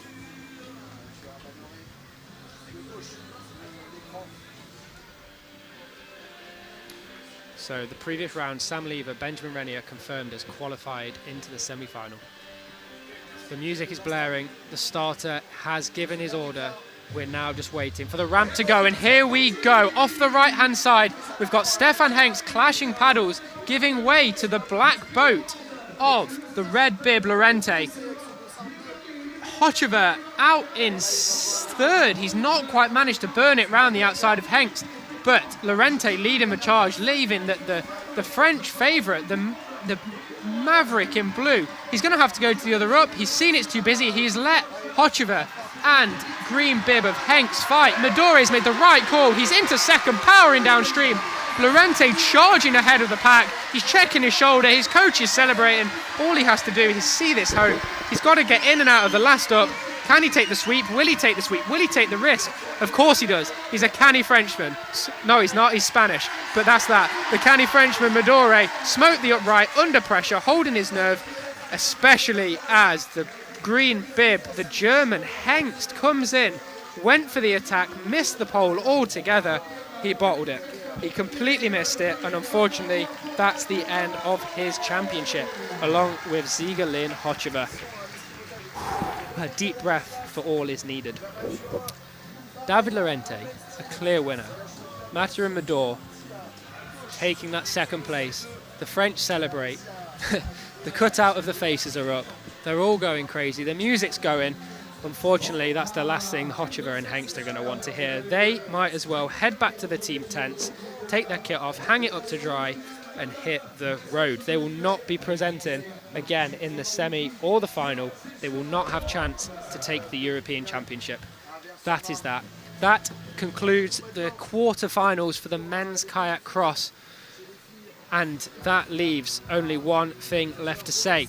Up next, we have the women's semi-final 2. We've got some unbelievable names in this next semi-final. We have Hug, Sechel, Viton, Hochevar, Krech, no we don't, Prejean, Samkova, Charoux and Herzog.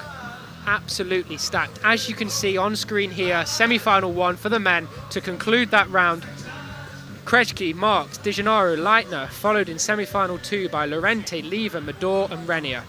A splendid performance, a brilliant show, a complete multitude of nations in there, but massively beneficial for the French. 2 French athletes in that second semi-final. Will they work together? What are their team tactics? Have they got team orders? Is it every man for himself? Who knows? We'll have to just leave it to the racing and see what comes out. It's exciting, it's bumping. The whole venue is bouncing, the music is keeping everyone on their feet, and the passers-by are all stopping to watch. The bars are full, the screens are being watched by the teams, the orders are flying around, the flags are going, the water's going, the poles are at perfect heights, the sun's out. It's a great day for a European champion to be concluded and crowned. Who will steal the crown from Elena Marks? She is out. Who will steal the crown from Joe Clark? He is out. Only Lorente, out of those people who medalled last year in the men, is still in the leading for a medal. He is the only athlete remaining. Can he do it again? Can he defend? Can he one up? Who knows? We'll have to come back in roughly an hour to crown the final medalists. 3:30 the final start. Semi-finals at 3:15. It's a quick turnaround. Let's have 5 minutes. Go get a cup of tea, go get a snack, because you won't want to go anywhere following the conclusion of the semi-finals. See you soon.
Welcome back to Vaires-sur-Marne. We are moments away from the women's kayak cross semi-final round 1 starting in roughly a moment. 1 minute on the clock is what I've got on my time. However, I could be wrong. I usually am. We have in this semi-final Pre-semifinal Samkova from the Czech Republic, Marilyn Charoux from Spain, and Andrea Herzog from Germany. Camille Pre-semifinal, I'm sure loved by these French fans. The reception for the French guys, I keep saying it, has been absolutely excellent. It's all to play for. I'm sure she's feeling the pressure with so many eyes on her, but also the wave of noise pushing her down the course must be absolutely phenomenal.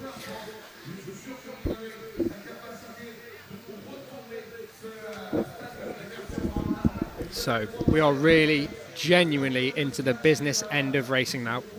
For these athletes lined up, there are only 2 runs standing between them and the European title.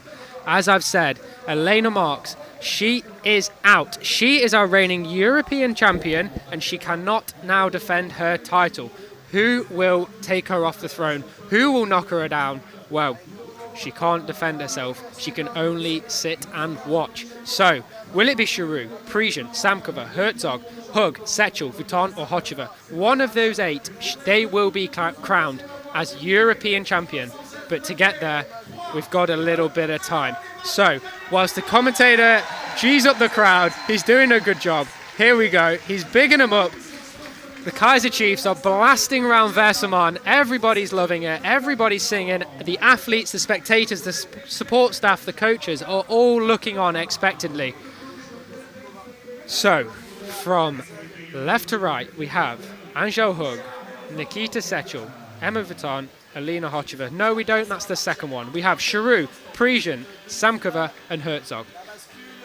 Here we go. Away we go.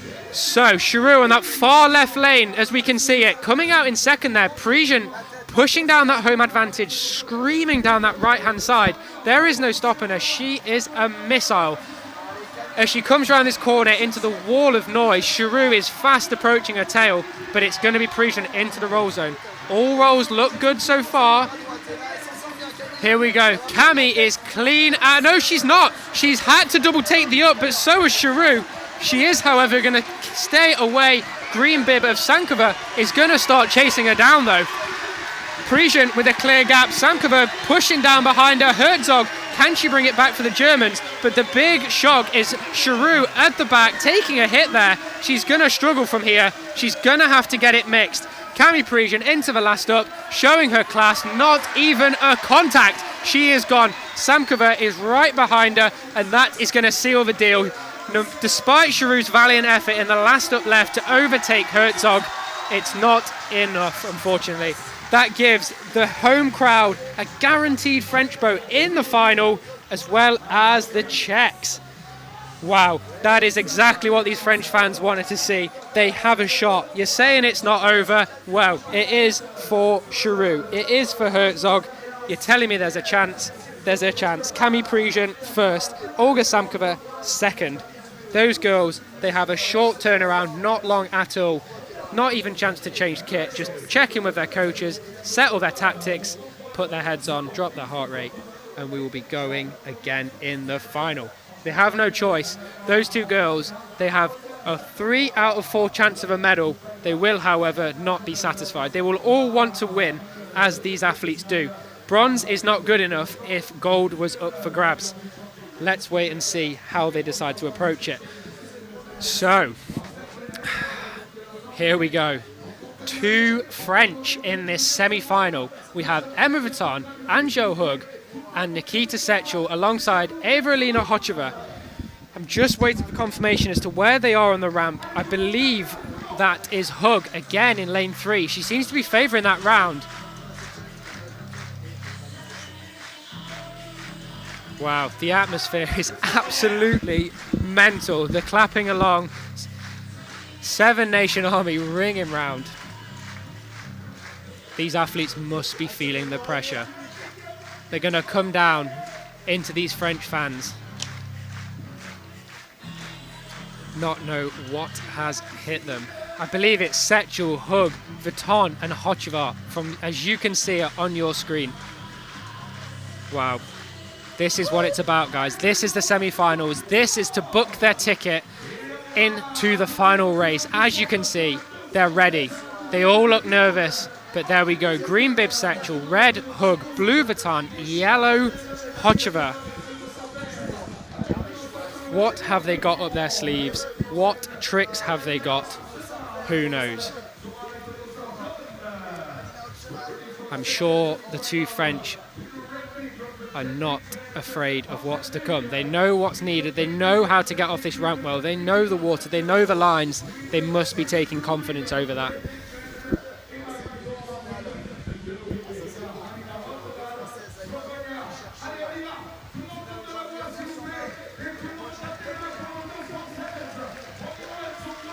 So here we go. The hand is raised. The weight is set back for Hug. The weight is forward for Vuitton.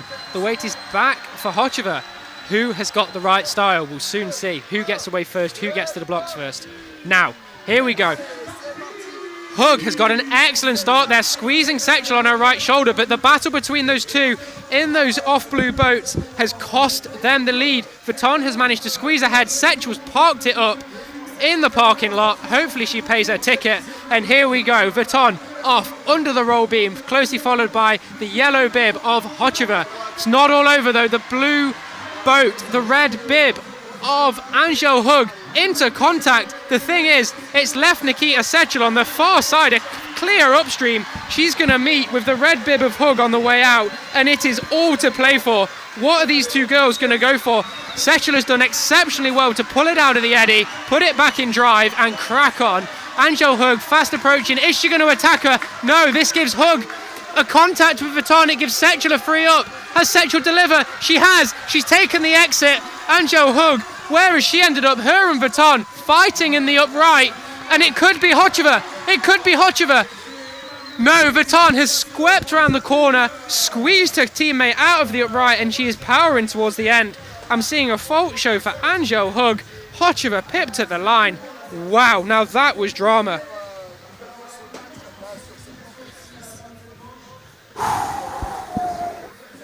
I'm going to have to double check the results here. Angel Hug, the Olympic medalist from here in Paris 2024 Olympics, has been given a fault on gate 6. She will not progress. However, Emma Vuitton, unbelievable tactics, absolute wizardry, witchcraft even. Hermione Granger, is that you? She has done it. She has pulled it off despite everything that's against her. However, Nikita Setchel, after all that went wrong at the top, you thought she was done. Well, she got lucky. Everybody went one way, she went the other, no contact. Clean as a whistle, she's out of there and into the semi-final finals. She's qualified, giving us in the final Nikita Setchel, Emma Vuitton, Camille Prigent and Olga Samkova. That means the French are guaranteed a medal. They are guaranteed, with Emma Vuitton and Camille Prigent both booking their tickets, provisionally anyway. They are guaranteed, but in what order? Will Setchel, will Samkova be able to argue with them? Who knows? Who knows? We'll have to let it play out. We will have to let the race unfold. It's been a thrilling watch. The crowd are getting behind it. Even those not involved with the sport, they are enjoying the watch. They're enjoying watching boxing on water. They're enjoying just being in the sun with the atmosphere as it is. It'd be impossible to hate this. It is impossible to not be captivated by this event. Here we go. Everything is peaking for this moment as the intensity ramps up, the pressure ramps up. And now we're on to the men. We're halfway through these semi-finals. You can be sure to see some absolute carnage in these next rounds. Krejci, Marks, De Gennaro, Leitner, Lorente, Lever, Midori, Renier. Wow, some seriously world-class paddlers, all looking to be crowned the governor of the continent. Can they take the crown of Europe? Can they dethrone Joe Clark? He will not be featuring, he will not be defending. Who will be? Who can dethrone him? Who will be taking the honours? That's the question. And well, by 3:45 we will know the answer here. So less than half an hour to go and we'll be able to confidently tell you who the champion of Europe is, who will hone the honours, who will head into the international season with a first win under their belt. Unbelievable confidence, unbelievable momentum. Well, we'll let it play out. We'll have to wait and see. Don't want to discount anybody. Don't want to award it to anybody. But you'd have to say the French have been absolutely charging. They're putting on a show despite the pressure of their home crowd, despite the pressure of it being a home event, them knowing the venue, all of these expectations. It's not fazed them. It's not changed how they're paddling. They've been simply sublime today.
And we are back. So, 2 semi-finals and then 1 final. That is all that is left for the Kayak men's Kayak cross events as we head forwards. Wow, it's been an afternoon. It's getting quicker. It's ramping up, as is the atmosphere here in Vaires-sur-Marne. Everybody is getting into it. I'm sure there's been a few pints sunk. I'm sure there's been a few crepes eaten, but everybody seems to be on good form. Everybody is enjoying. And what isn't to enjoy? Here we go. This semi-final, stacked, absolutely stacked again.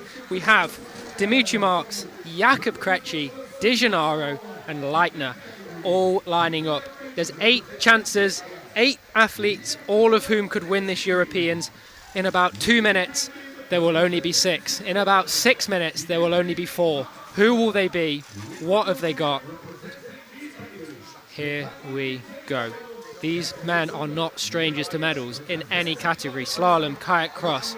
It wouldn't surprise me if they take up C1, pull a leaf out of Yuri Priskevich's book, but at the minute, that's not what they're worrying about. They're worrying about delivering the European title. They're worrying about delivering 2 more solid performances, hoping the water gods are on their way, asking the water for forgiveness, asking their compatriots to move out the way, let them by, because they want the title.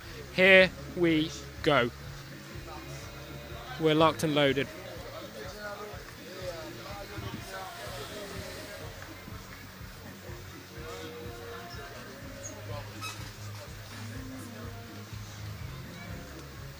From the left, we have... Nope, never mind.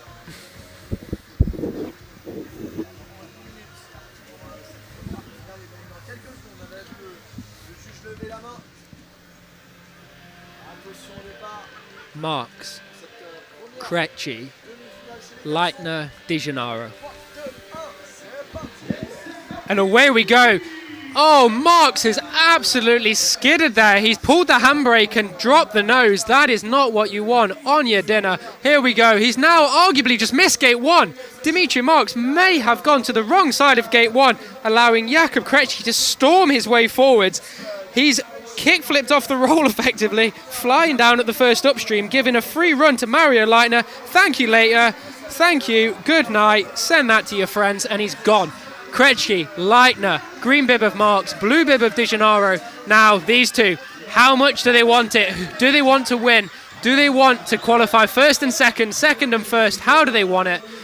Leitner chooses not to attack. Krejci takes it, calm as you like. Wallop. Send that to your pals, and he's off to the finish in first place. Leitner slowly now chugging his way down. He's happy. He's cruising. That's it. Krejci's gassed. He knows he's done it. Leitner knows he's booked a place. Unfortunately, that means Marks with a dodgy start. However, it seems like he's doing okay. There's no fault showing. He just never really got into that round. A dodgy ramp, a poor run through the start there. It's not characteristic, and there we go. Krejci confirmed finalist. Leitner confirmed finalist. We have a Czech, an Austrian, but who will they be joined by? Wow. Super impressive there.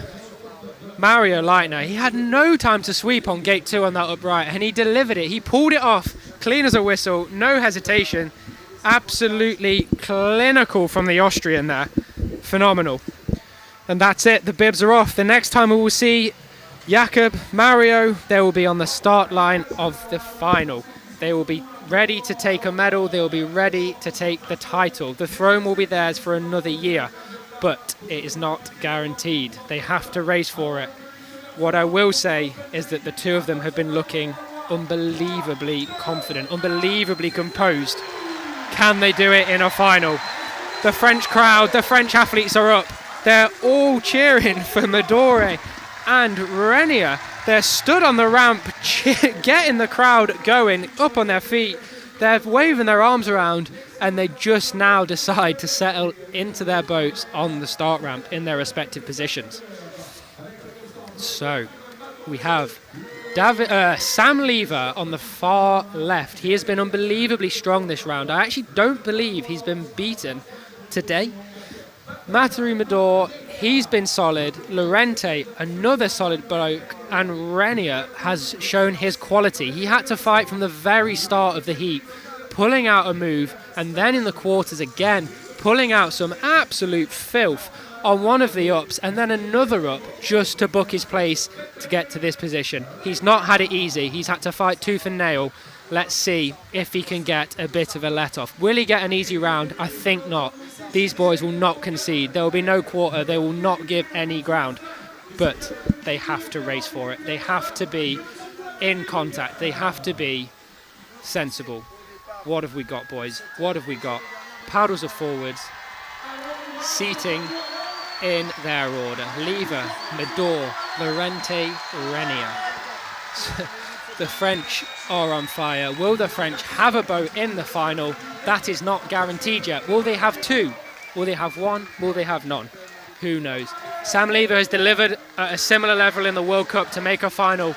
He's done it before, as have the other three, however. So, Dire Straits back on again. Guitar riff ripping around this stadium, geeing everybody up. The crowd are up. The ramp's on. Who has the high ground? Who's going to stand strong? We have Sam Lever charging down, closely followed by Renier in the middle, but he's on the paddle. He's got the blades caught. Lever once again standing strong down that right side. No messing, absolutely no faffing about. Off he goes. He's in a little bit more contact than he will have been used to, but he's onto the roll here, up first, and he's going to have Lorente giving him a bit of a row, bit of razzle-dazzle, but Lever's ripped it. Lever's absolutely seen off the upright. Has he got it? What's he done? Who knows? There will be an inquiry, but Sam Lever is leading the charge, closely followed by Benjamin Renier, hounding the back of his boat, telling him, I am here, you will not be allowed to get into this without a fight, before then deciding to just allow him into the last up free of charge. He said, I'm not going to take the punny off you for that one. I will not be charging you. You can have it, sunshine. I will see you alongside me in the final. Lever's just had a hernia across the finish line. Renier's cool as you like. That's that. Lever's just broke his hand, and Renier comes to congratulate him. Here we go. Only fault is on David Lorente. Wow, that was some racing. Phenomenal. And so I can now tell you that the French have something to cheer about. The French have an athlete in the final. The French have Benjamin Renier. He's not their last hope. The women also have two in the final. But in the men, it is all on Renier. Sam Lever goes again undefeated. He goes again solid. He goes again strong. Emotions running high. Can he bring himself down for the final so as to not to chop some poor sausage's head off? Can he bring it back? Can Renier finally take that elusive win in one of these rounds? He's not won yet, I don't believe. It's all to play for. Nothing is decided. All I can tell you is that we have Lever, Renier, Kretschky, Leitner. I believe all are medalists prior. I believe all have achieved prior to this event. But what I can tell you is that none have won a European title. We will have a new athlete crowned European Championship leader, winner, governor of Europe, to the best of my knowledge. Wow. So, into the finals. We've been waiting all day to say this, but I can happily tell you that in 7 minutes' time, I can tell you, yes, that in 7 minutes' time, the women's kayak cross final, 3:30 French time, will be commencing, and I will be back with you then. I need a minute. I'm sure you all do too.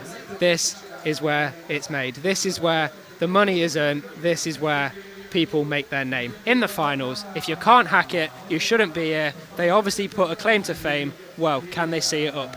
Let's wait and see. See you soon.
Welcome back, everybody, to Vaires-sur-Marne. I am Ben Haler. I will be taking you through the final round of these European Championships for the women's kayak cross and men's kayak cross final rounds.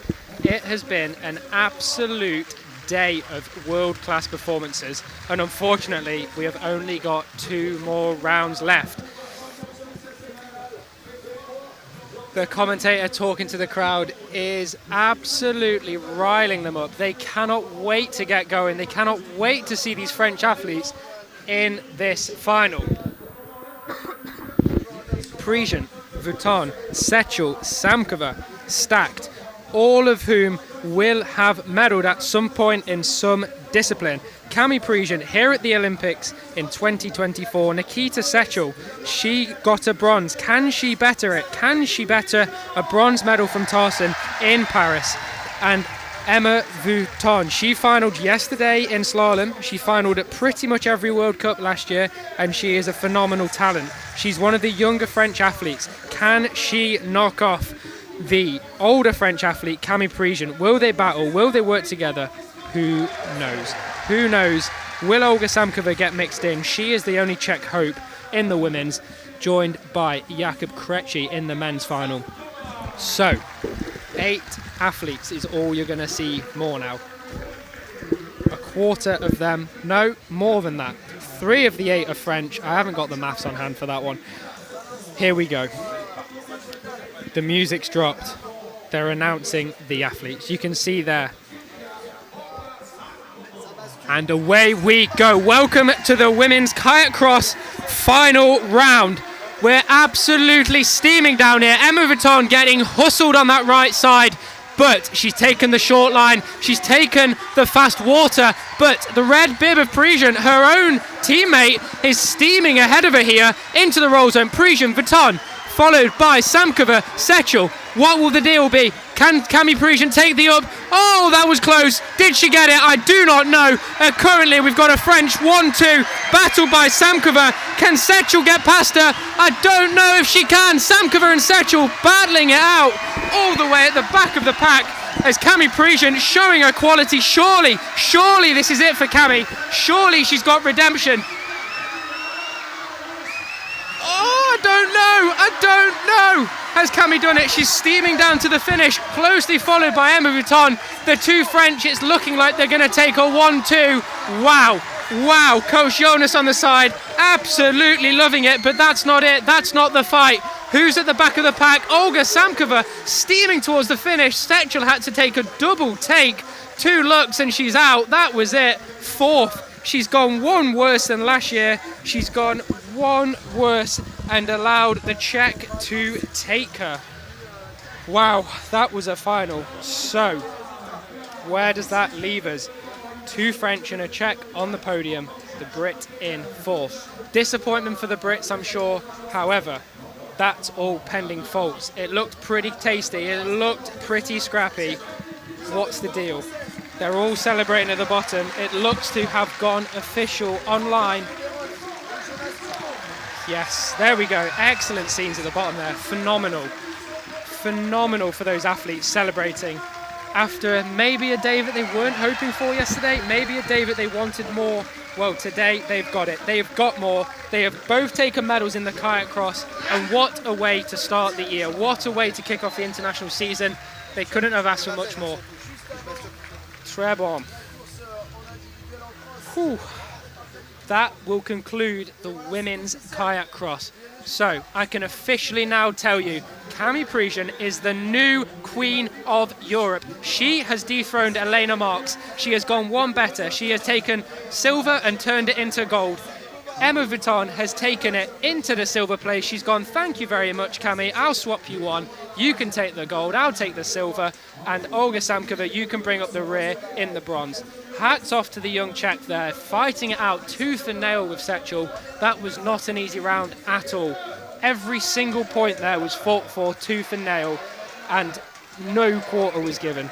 The end of it, that's how it played out. On another day, it could have been different, but today, it's Camille Parisian's day. Today, she is the queen.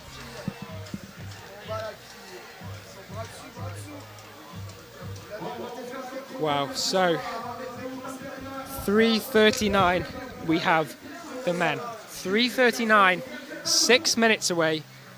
A champion of Europe will be able to join Camille Prigent up on the podium. We will know who is the champion, but who will it be?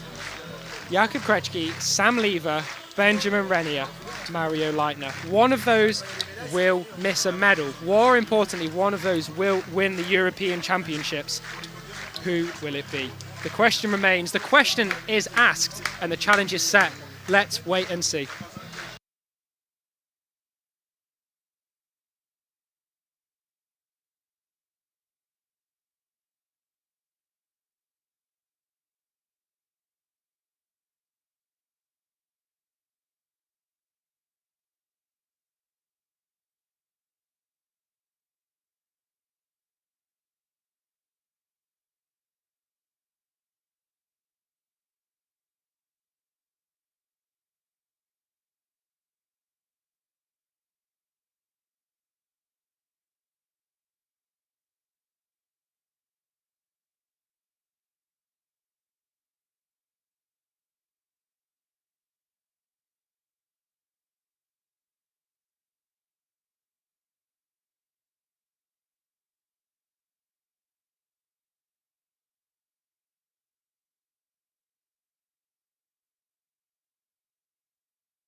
Welcome back. Wow, what a day we have had. What a day of racing it has been. And unfortunately, I'm here to tell you, we have only got one more round left. 4 men standing. 3 will be crowned. 1 will be on the top shelf. 1 will be on the top step. 1 can win. The rest will go home frustrated. They've all got a chance at this European title. But who will take it? As I said before, Joseph Clark, Jan Rowe, David Lorente, all medalists from last year, all out. None can defend their medal. Joe cannot defend his title. We will have a new European champion crowned in the next 2 minutes.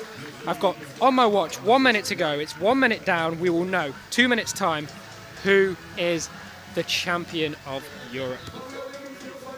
Wow. The atmosphere is still building. The fans do not want it to end. I feel like they won't be leaving as soon as it finishes. They'll be staying around for medals. They'll be staying around to watch. It wouldn't surprise me if some of them sleep here. They're absolutely loving it. The French in this final, Benjamin Renier, the last hope. The last hope. What can he hold on? Can he bring the French a medal to celebrate? Who knows? 20 seconds I make it until the start. 20 seconds. The flags are out. The sun's out. Everyone's on their feet. And here we go. We have Lever in the far left. Krejci in the middle. Leitner far right. Renier. So, it's building. The pressure's building, and here we go. It's all on the ramp. Renier has a bit of a problem, but Krejci storms away. He is gone. He is into the distance. He does not want any bother, but Sam Lever says, I'll give you bother. I'll be on your tail, my boy. Here I come. And he's chasing him down. Looks like Krejci's going into the up left. Will Sam follow him? Will Sam take the up right? Sam's going to take the up right. Krejci's away. Krejci has sent it. Lever says, I'll take the contact and I'll raise you one. He takes it, but Krejci is steaming. Krejci is gone. If things stay the way they are, it's Krejci, it's Renier, it's Leitner. Sam has to come through here if he wants a medal.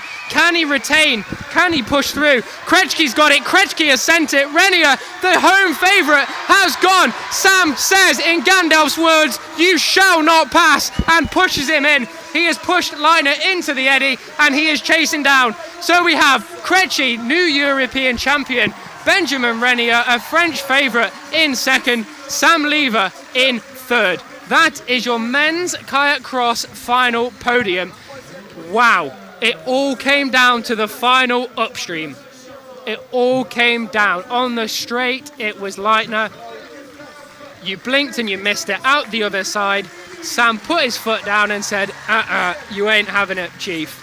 I'm taking that. He took the up left, clean as a whistle, pushed him in, great contact, and pushed on down to the finish. Awesome. What a race. What excitement. Absolute scenes in Vaires-sur-Marne. So there we have it. A new champion crowned. Jakub Krejci sits on the top spot alongside Camille Parisian. That's some quality, that's some class. Both having disappointing days yesterday to come back and bounce back and deliver on the highest stage. Wow, wow, wow, wow. Truly, truly exciting. You see there, the French all over Renier. Joe Clark down to congratulate his teammate. But here we go, on to the interviews. Thank you, it's been a pleasure.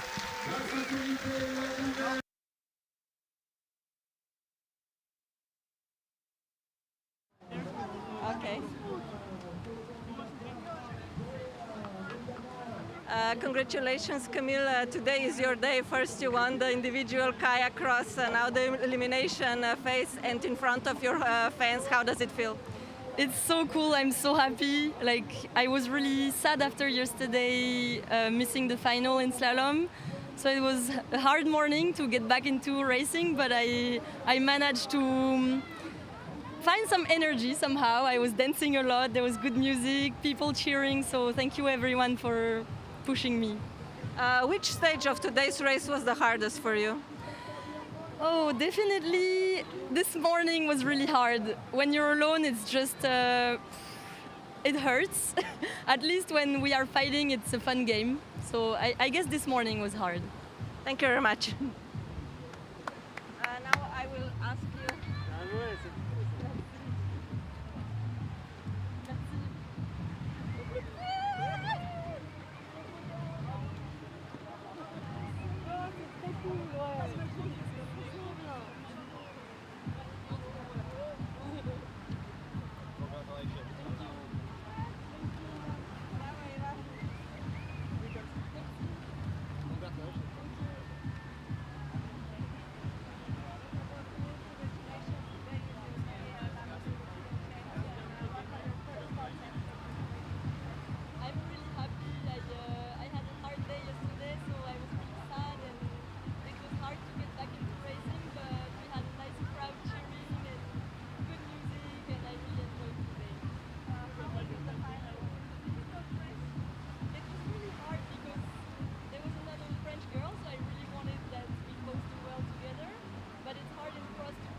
Congratulations, Jakob. You're the new European champion. How was in today's final? It was crazy. It was my first final in the senior category, and I made the medal I won, and it's so nice. Which was the hardest part of today's race for you? I think it was the time trial because it was very important to make a good time and has a good slot to choose the position from the start in the heat. So time trial was the hardest part. Thank you very much. Thank you. Now I just need you for a second.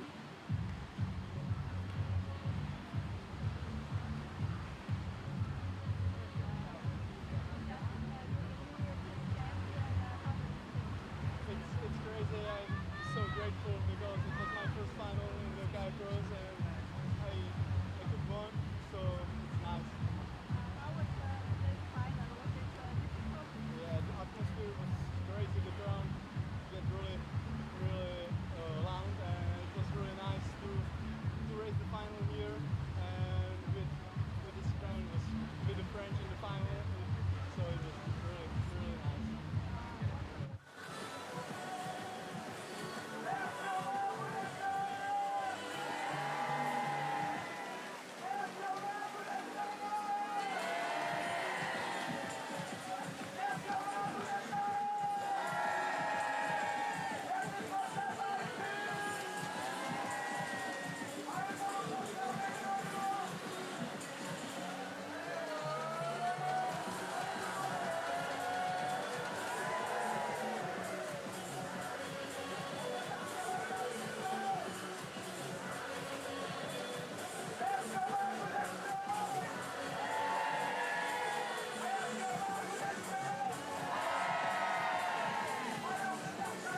Ladies and gentlemen, the medal ceremony of the 2025 ECA Canoe Slalom European Championships Vaires-sur-Marne in Women Kayak.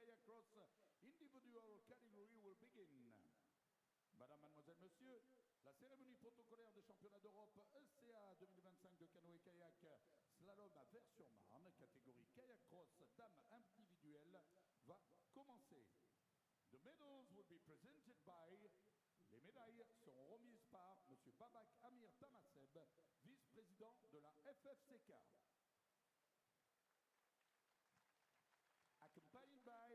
Accompagné par le chef d'équipe de la France.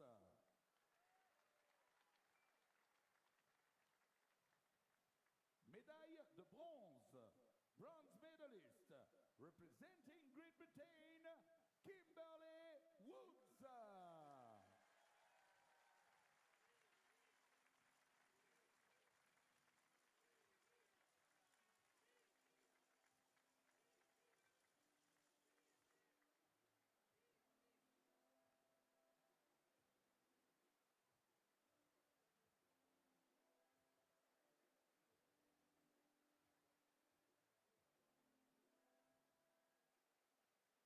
Silver medalist, médaille d'argent représentant la France, Angèle Hugues.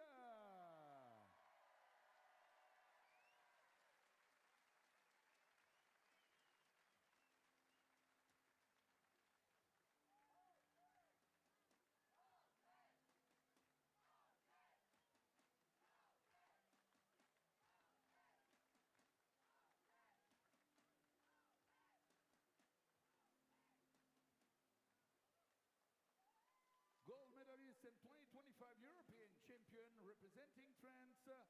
Médaille d'or et championne d'Europe 2025 représentant la France, Camille Prigent.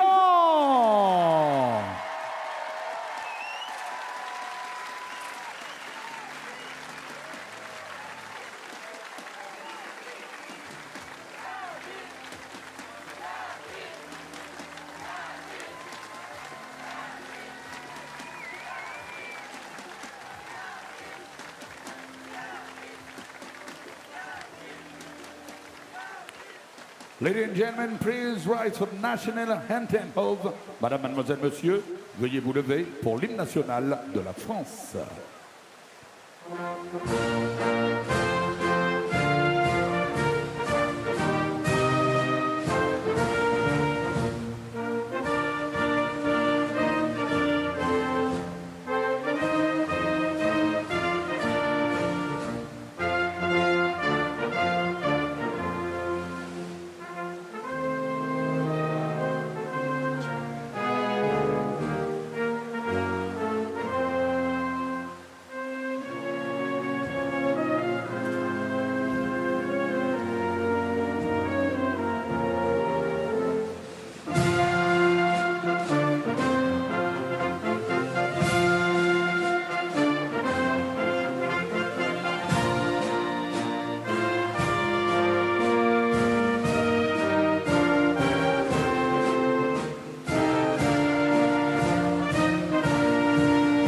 Applaudissements pour Camille Prigent, Angèle Hugues et Kimberly Woods.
Ladies and gentlemen, the medal ceremony of the 2025 ECA Canoe Slalom European Championships Vaires-sur-Marne in Kayak Cross individual category will begin. Madame, Mademoiselle, Monsieur, la cérémonie protocolaire des championnats d'Europe ECA 2025 de canoë kayak slalom à Vaires-sur-Marne, catégorie kayak cross homme individuel, va commencer. Les médailles seront remises par... The medals will be presented by Colin Woodgate, ECA Canoe Slalom Technical Committee Chair. Accompanied by the team leader of Belgium.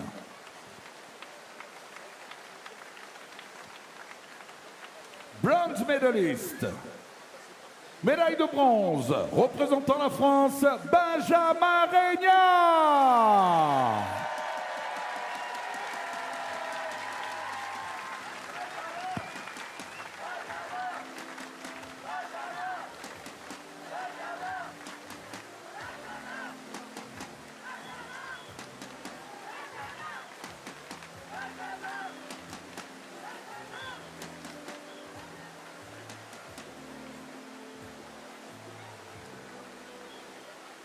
Silver medalist, médaille d'argent représentant la France, Mathurin Madoré.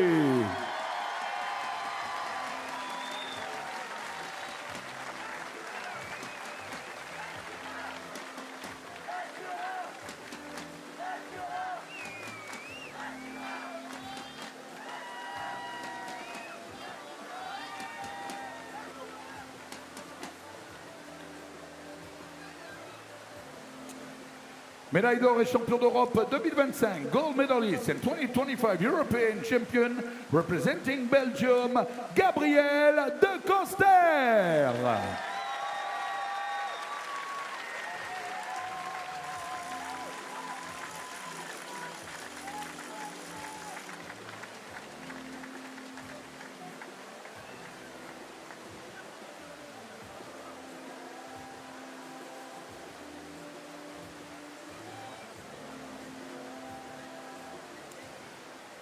Mademoiselle, Monsieur, please rise for the national anthem of Belgium.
Applaudissements pour Gabriel de Coster, Mathurin Madoré, Benjamin Régnat.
Ladies and gentlemen, the medal ceremony of the 2025 ECA Canoe Slalom European Championships Vaires-sur-Marne in Women Kayak Cross category will begin. Madame, Mademoiselle, Monsieur, la cérémonie protocolaire des championnats d'Europe ECA 2025 de canoë kayak slalom à Vaires-sur-Marne, catégorie kayak cross dames, va commencer.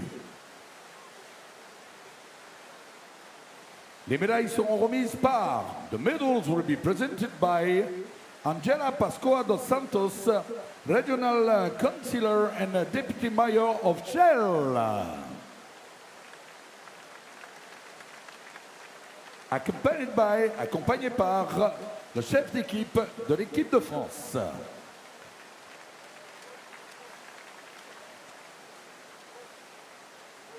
Médaille de bronze, bronze medalist, representing Czechia, Olga Samkova.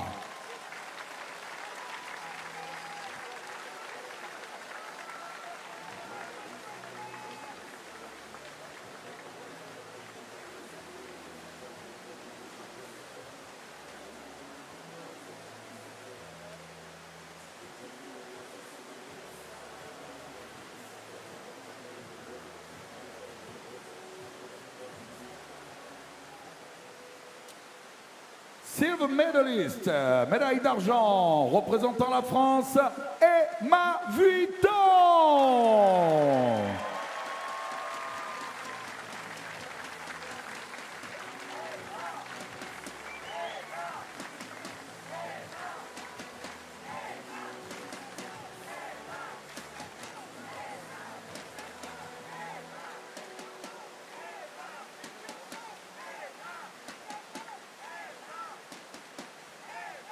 Gold medalist and 2025 European champion.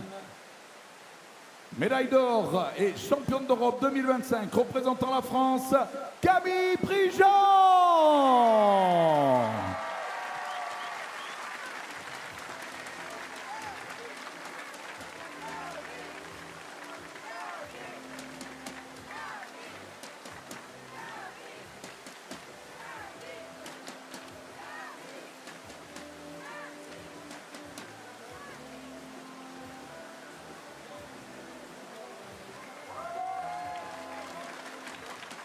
Ladies and gentlemen, please rise for the national anthem.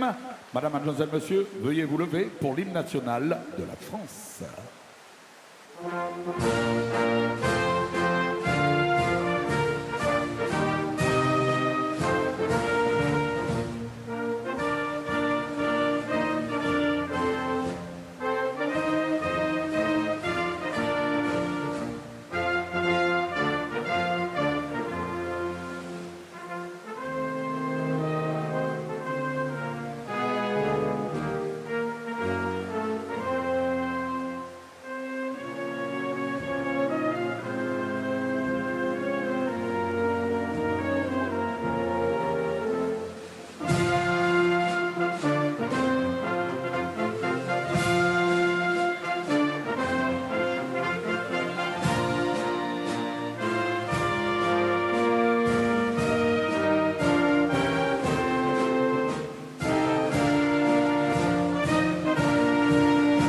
Applaudissements pour Camille Prigent, Emma Vuitton et Olga Samkova.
Ladies and gentlemen, the medal ceremony of the 2025 ECA Canoe Slalom European Championships Vaires-sur-Marne in men kayak cross category will begin.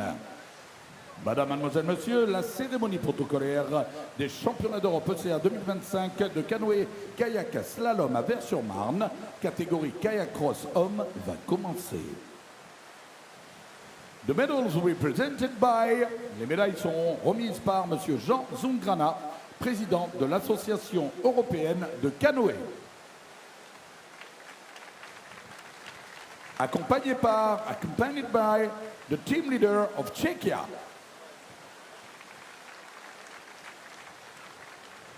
Médaille de bronze.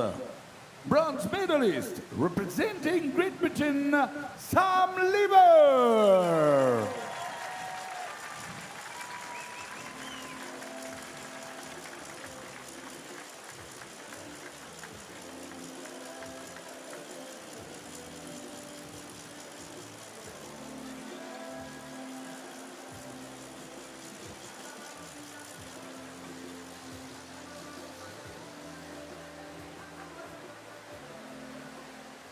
Silver medalist, médaille d'argent représentant la France, Benjamin Régnat.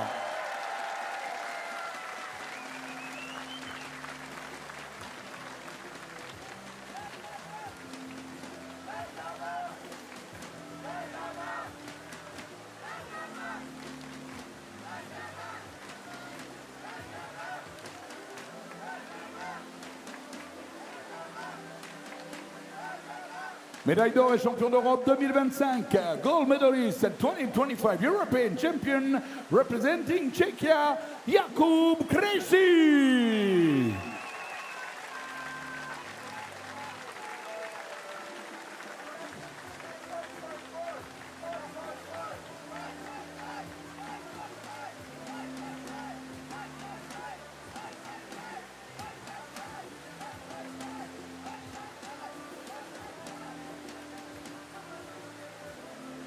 Madame, mademoiselle, monsieur, veuillez vous lever pour l'hymne national. Ladies and gentlemen, please rise for the national anthem of Czechia.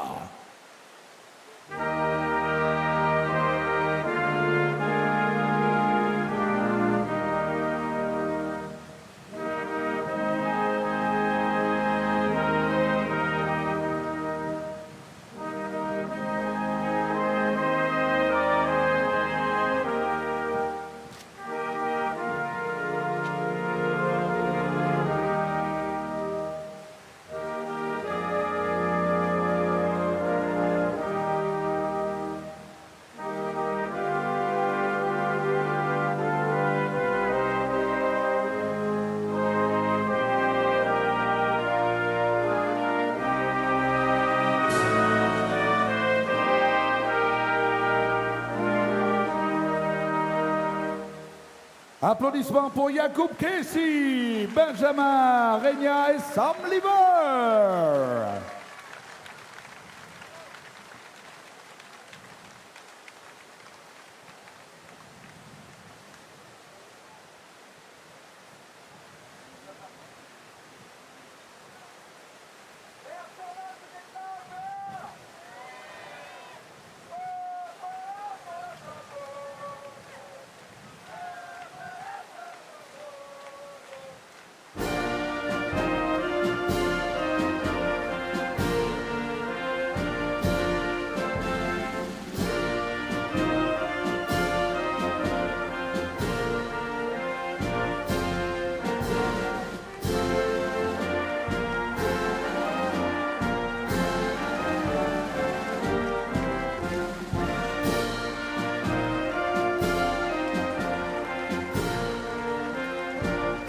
Voilà, mesdames et messieurs, après cette cérémonie de remise de médailles, on va voir la cérémonie de clôture de ces championnats d'Europe 2025 avec la remise du drapeau au prochain pays organisateur.